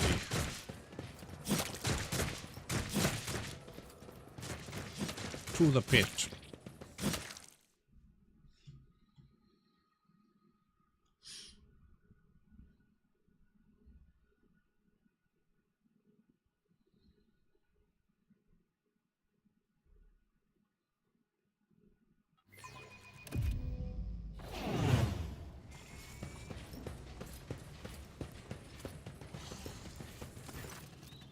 Humorling, relax with us. Take a stimulus, enjoy yourself.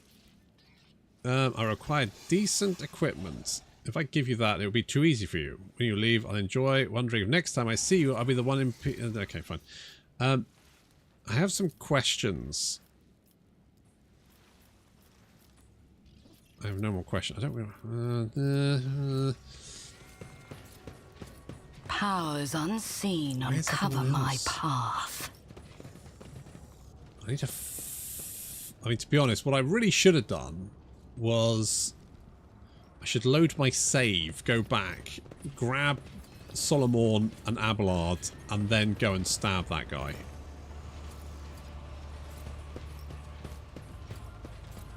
Unfortunately, I can't do that now. So, I wonder if I... Maybe I've got these guys. Maybe I can... If I go back up to the top, maybe we can find the other guys. Because then we can stab Malice.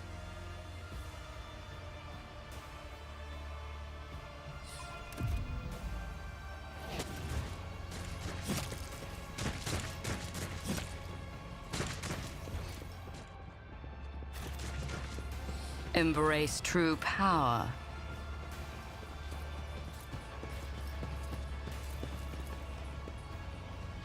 Bitter taste of defeat. Really? 90% chance? Perfection. I was going to say.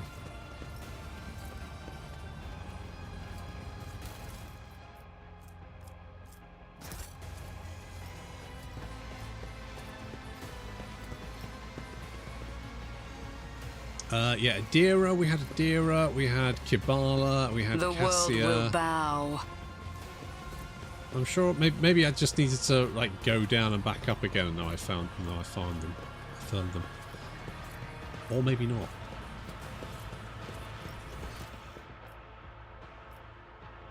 Okay, that goes down.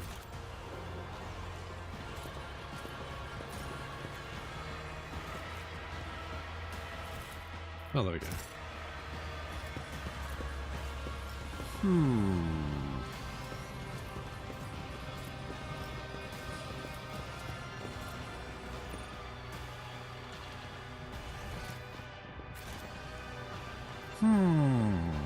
The world trembles beneath my feet.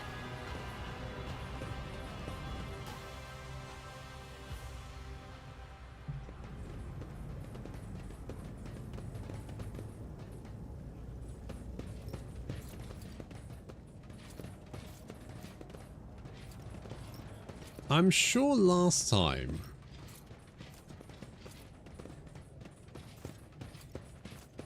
someone were just waiting, just hanging around.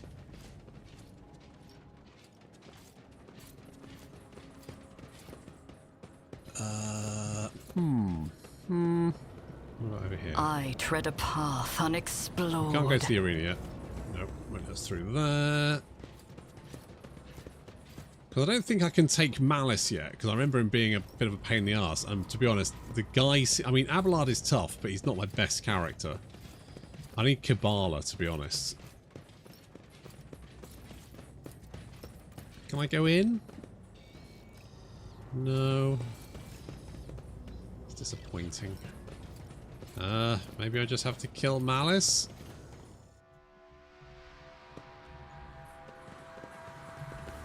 Intriguing. It's now impossible to identify the horrendous spawn dressed in rags as a human being, or rather a genetic anathema descended from human beings. The mutant's hideous appearance is complemented by brutal scars and partially flayed face. How about buying yourself a pair of boots? The beggar shows off his filthy legs and surprisingly decent boots. Your boots. Kill him.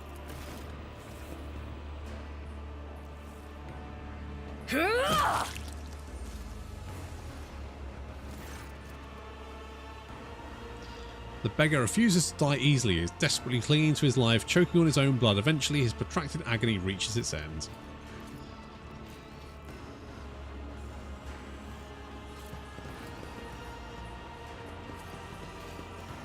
The Lex prevails. Is that Let's actually seize the lootable? Is it just... Oh, there we go. opportunity. My boots. They're not good boots. Jesus, the beggar had an amazing... Holy shit! Look at this weapon! 15 to 30 damage. Are you mental? God damn, that's an amazing weapon. What the shit? This guy was packing.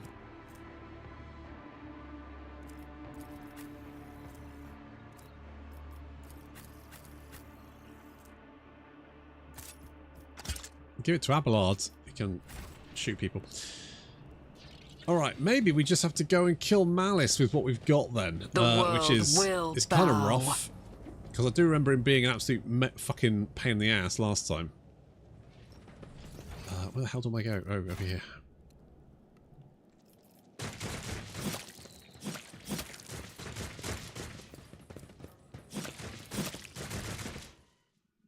I'm sure this is fine.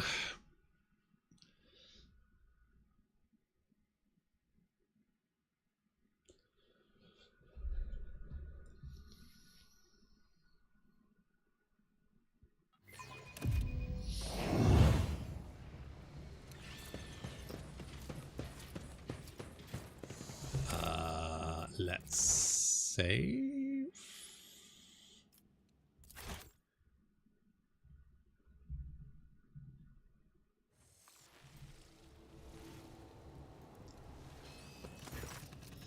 Attack! 2 humanlings have plotted against me. How predictable. Shriekers, kill the humanling slowly. I want to enjoy her torment. Xenos filth. Cool.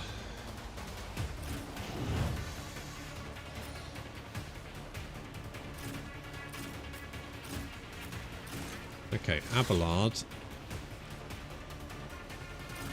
You're going to stay here. My artifice is unsurpassed. My ears are ringing. Show me what you've got. Let's get to it.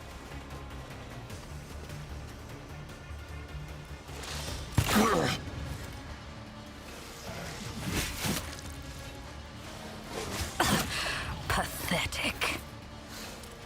Okay.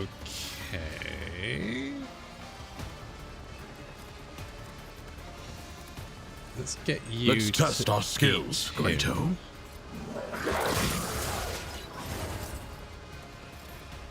It's a start.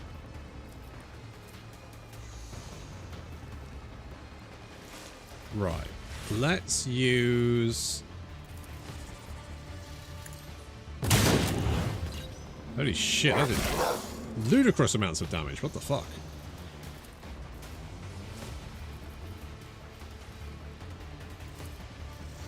Understood. You did dodge, but you've got 30 stacks of bleed on you. Which is fine.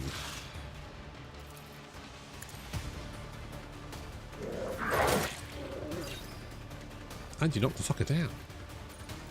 Alright. Pretty good. Let's get to it.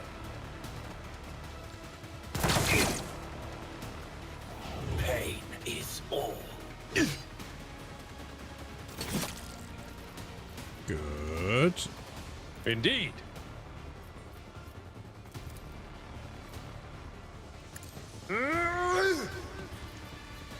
Okay. It will Defensive be done. stance. At your beck and call. Endure.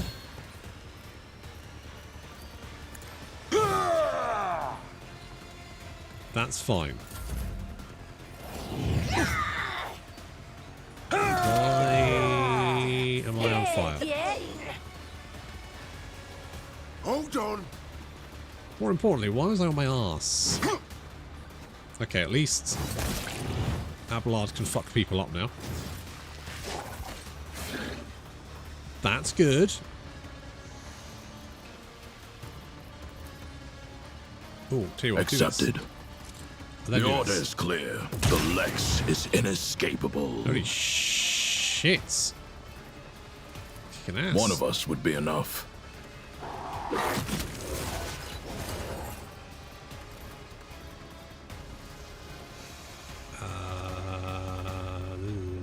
Fast stuff is full prone. I mean, falling prone is pretty good. Get him. Yeah, good job. Nice work. Love it. Fucking love it. Ow. Another scar for my collection.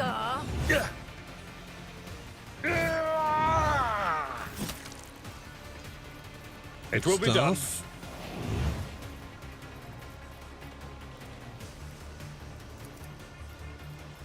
Yep, some of that. Indeed. Sure. Dominance achieved! Woe to you! That'll do it.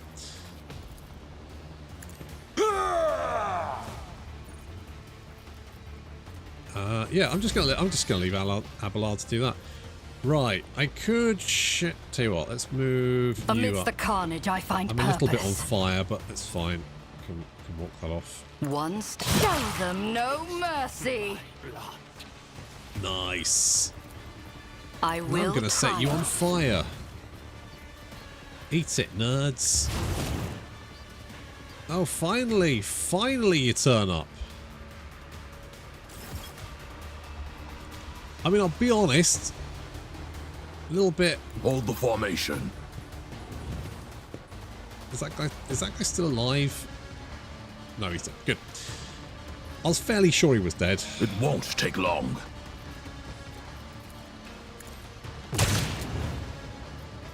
Understood. Cool. Target eliminated. There we go, that'll do it.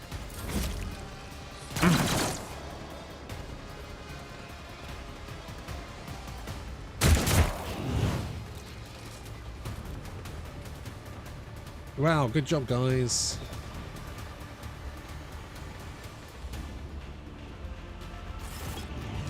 Commissar's resolve is palpable. Victory, comrades! Duty beckons. Our allies are waiting on the other side of the strange rift, so let us not waste time. He's holding a strange Xeno device. Commissar pointed at the rift, presses a few buttons, and the rolling anthropic energies die down, forming a stable portal. What exactly awaits us on the other side? Loyal comrades in a stolen escort ship with its pilot taken hostage. Take us back to real space where, Emperor willing, we will send out a distress call and be saved. By his grace, may this turn out to be true. Abelai's voice is dull and lifeless. Are you coming with us? I will bring up the rear, making sure no one falls behind. You will lead the charge. Act as a shining example of duty and valor. Onwards. Commissar raises his voice and shouts triumphantly, the Emperor is watching. Let us not falter under his gaze. Right, before we go, just want to make sure. Oh, that's a much better.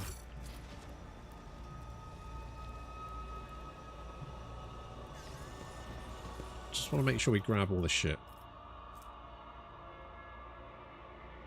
Ugh. A trophy lasgun.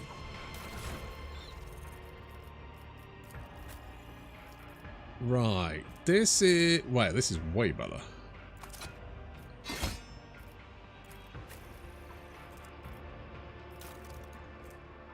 And the Xeno mesh is, yes, much better.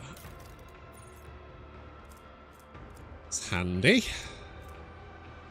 Increase movement by 3. What does this do again? 6 spins as well, yes. I mean, it's fine. Don't think any of this else is useful. Melee damage. We don't actually do melee damage, do we? Does anyone... Can anyone do medical shit? Oh, you can do medical shit. Nice. Okay. The Emperor's... Your seneschal is always there for you. Let's patch you up. Your aid was acknowledged. Handy. Wait, have I got another one? I am perplexed. Let me help. Your help suffices. Okay, or it didn't do anything. Fine, whatever. Mate, I don't trust you.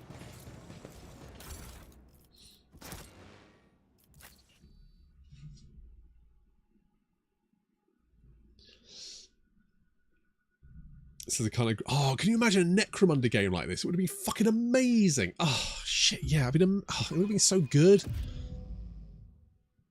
All I wanted was like an XCOM game, but Necromunda. Just...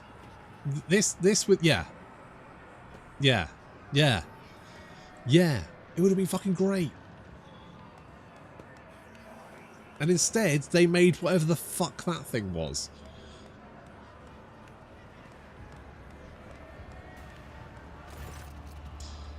The moment you cross the portal, you realise that something is amiss. Thousands of Drukhari all around you, the towering bulk of an abnormally bloated muscle whose face is hidden behind a black mask. None of it fits Commorragh's description of a quiet dock. You have brought good meat. You have done well, Commissar. The creature's guttural voice emanates menacingly.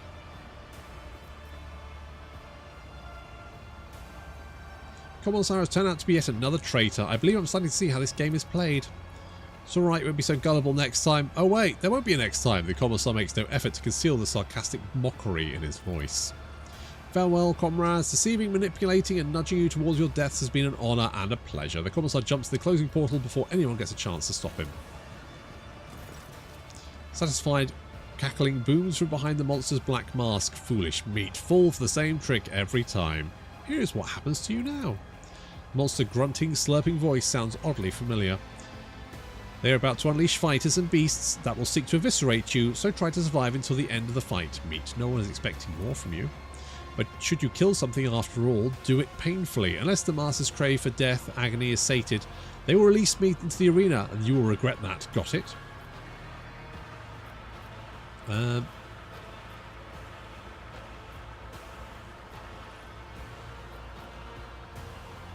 Offer me a chance to skin a few of your friends. I can hardly wait. You're amusing. Overconfident fools like you always die first.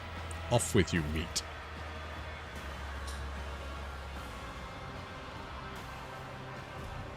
Rejoice, spire dwellers, for I have come to slake your fatal thirst.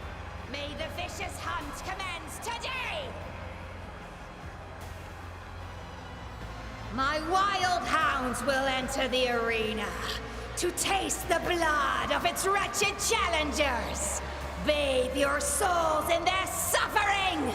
Make your guesses at whether the prey can overpower the predators. If you're looking for more refined entertainment, watch the ousted Draken of the Reaving Tempest fight for his life against the glorious champions of the arena, the blood-stained proselytes!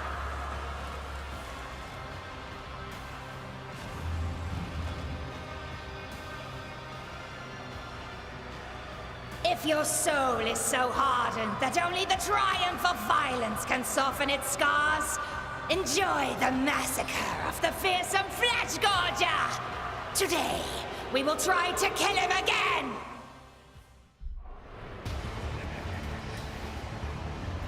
This is really like going to a goth rave, feels like.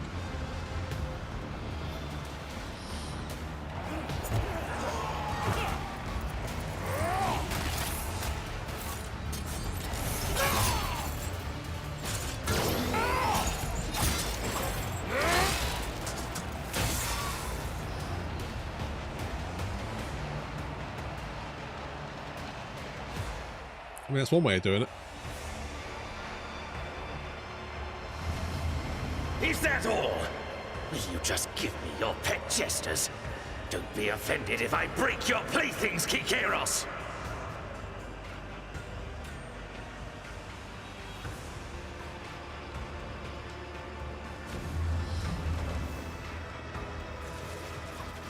Let the fatal thirst be quenched! Space Marine! Space Marines! He is indeed a Space Marine.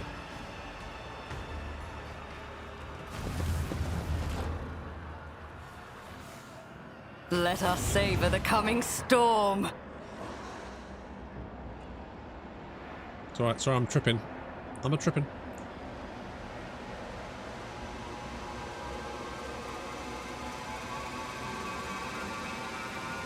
Sound drones in a terrible loop of self-repetition, mixing with a grinding sound, becoming high and sharp, like the teeth of a chainsaw and tearing at your eardrums.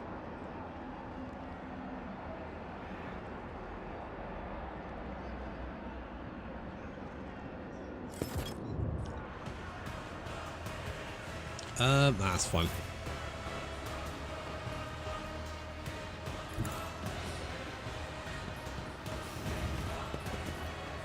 Accepted. Pop a cap in there. The order is clear. It won't take long. The order is clear. Glato, we're undertaking this task.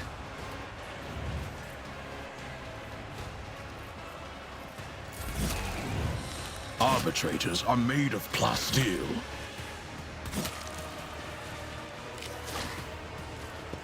It's time to regroup.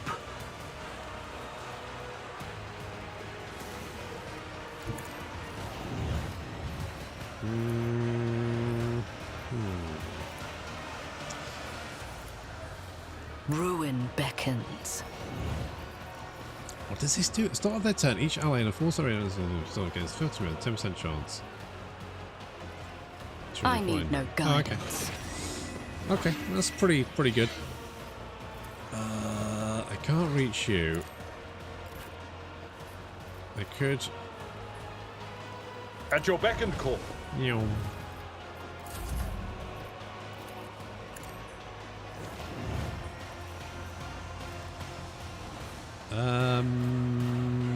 Yeah, that's probably fine. Show me what you've got. Here we go. Time to slaughter some. Cover now. Please don't kill my guy. A tactically sound approach. Hello, friends. Victory is imminent. At your beck and call. I will do my duty.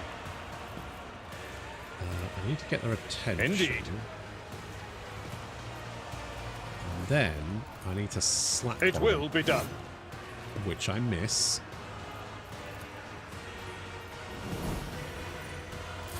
I'm here, maggot. Out of my way. Let's make it quick. Let's get to it. Let's get to it. It's time to regroup. The guilty will chance fall. you dying there? Yeah, no, okay, well.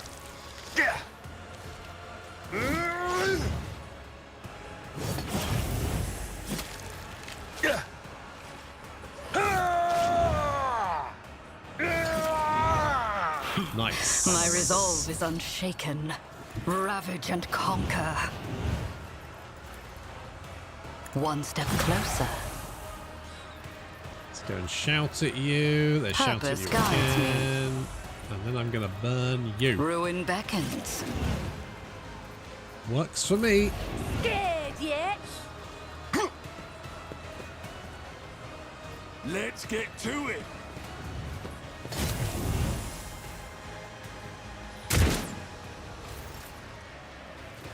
Victory is imminent. At your beck and call. We will make you. Indeed. I feel you've still got quite a lot of hit points. I will grant you that. I will do my duty. It will be done. What does this do? It's attack each other. Attacks the others. Nah, let's do We'll this. rule the stars themselves. Let's go. At your beck and call. Indeed. Victory is imminent. High momentum. Hold on. Well, good job. Here we go. Managed to slice your own friend.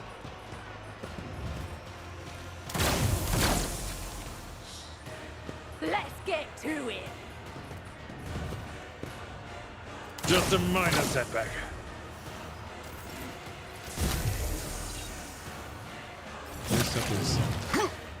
Okay. I took care of this one. Yay! We did it.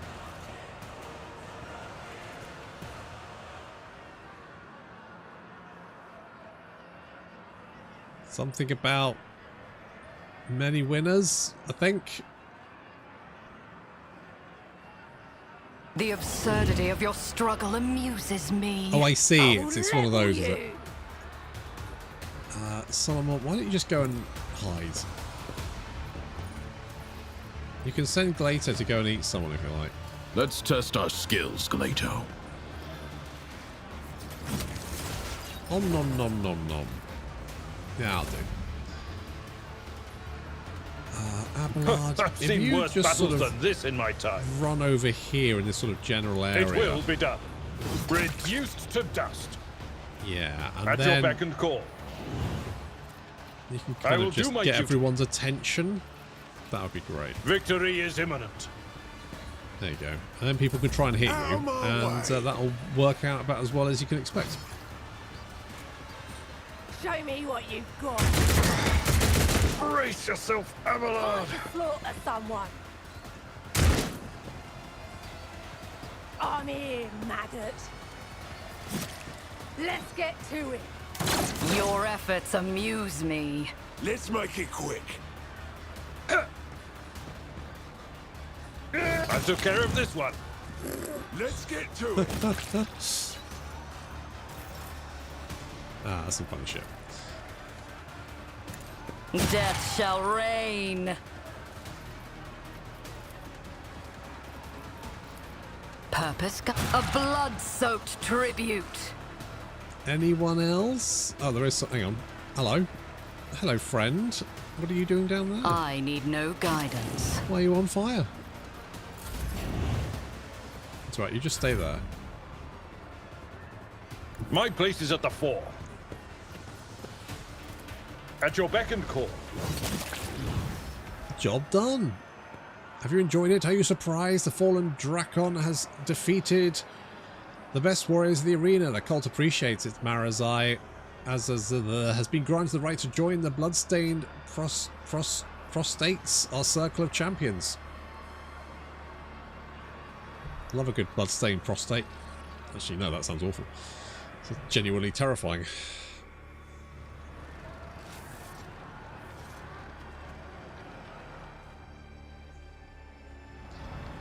Did any of you expect to see a Moncade challenger survive the vicious hunt? Did you savor the sight of the flesh gorger devouring his mangled enemies? Is your fatal thirst quenched?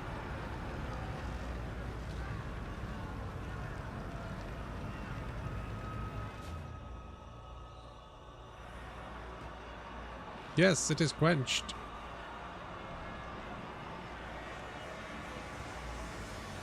Apparently it's quenched. They're all quenched. Good for them. Oh, what could I do? Oh, I could do tech use. Let's do tech use. Sure.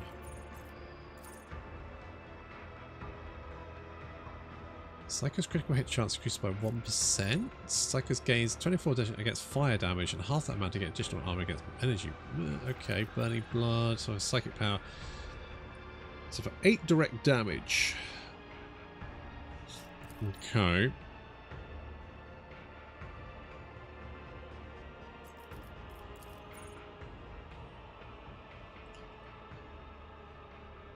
Oh, melting armor sounds pretty good. I'm in like anything which reduces armor.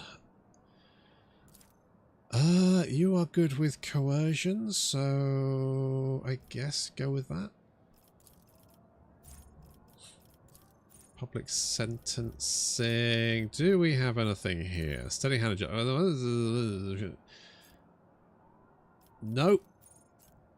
Throw grenade does not deal damage on impact. Nope. Mob justice. Yes. Yes. Let's increase our athletics. And then, do we have anything? 5% arm for 1 round. Yeah, sounds pretty good. I'm okay with that. Oh, look at all the stuff. I don't know if that's good or not. I'll take it all and sort it out later. The world trembles beneath my feet. Is that good?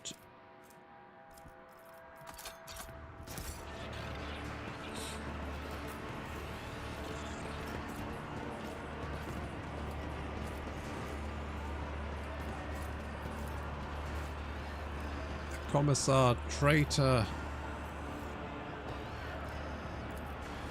Damn right they are. Right, let's go have a chat with this Commissar.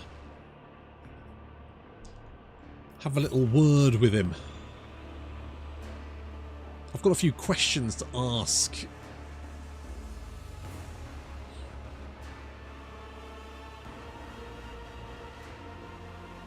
Oh, bloody hell, look at the time.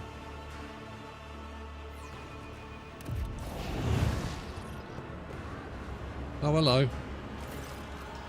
The stranger standing before you brings a mind of motley-coloured, long-limbed doll abandoned amidst carnage and detritus. The bright colours of his sleek costume seem comical against the unremitting gloom and hostility of this place.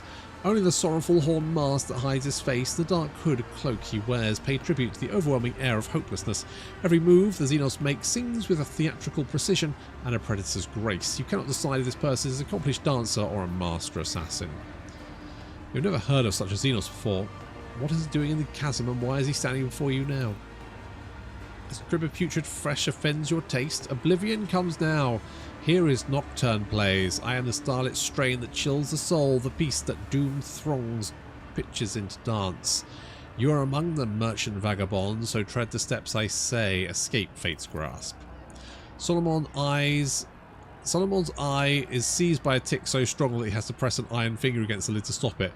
I bloody hate buffoons and their throne-damned verses. What is this dance you're so intent on drawing me into? The steps you know already, vagabond, a knife-edged minute you must perform between oblivion foes and your own friends, so heed my sonnet well, it holds the key. A melody of snarling agony beguiling now by rending flesh bewitched. Through sinew, bone and grisly pageantry it calls the blood-soaked drape to come unstitched, a haggard chorus in the halls behind, their flesh employed to serve Maestro's art. No prayer for the mercy slips from throats confined, the baton sets the beat of every heart. And entrails are for him an instrument, and veins a living stave stands parallel, yet death to him is no impediment, for corpse tunes to carry do just as well, through spectacles of blood and gore forge past, should crave your eyes glimpse sun's light at last. If you're unwilling to relieve me of your presence, at least spare me for your senseless verbiage. Of glimpse and whisper dream the blind and deaf, but you ensue them both for darkness mute. I will not be a pest, I've said my piece. An indigo ripple passes over the Xenos' body and dissipates like a bad dream. Here's a fire fucking dream. Harlequins. Fuck those guys. My path. Versus Aussie now Hulk Hogan. Yeah, but Hulk Hogan was an absolute prick. Let's be honest with ourselves. That man was a bellend.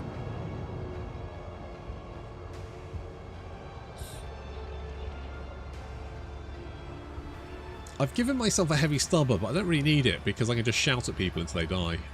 And that feels like it just works way better. Oh my god, not this again.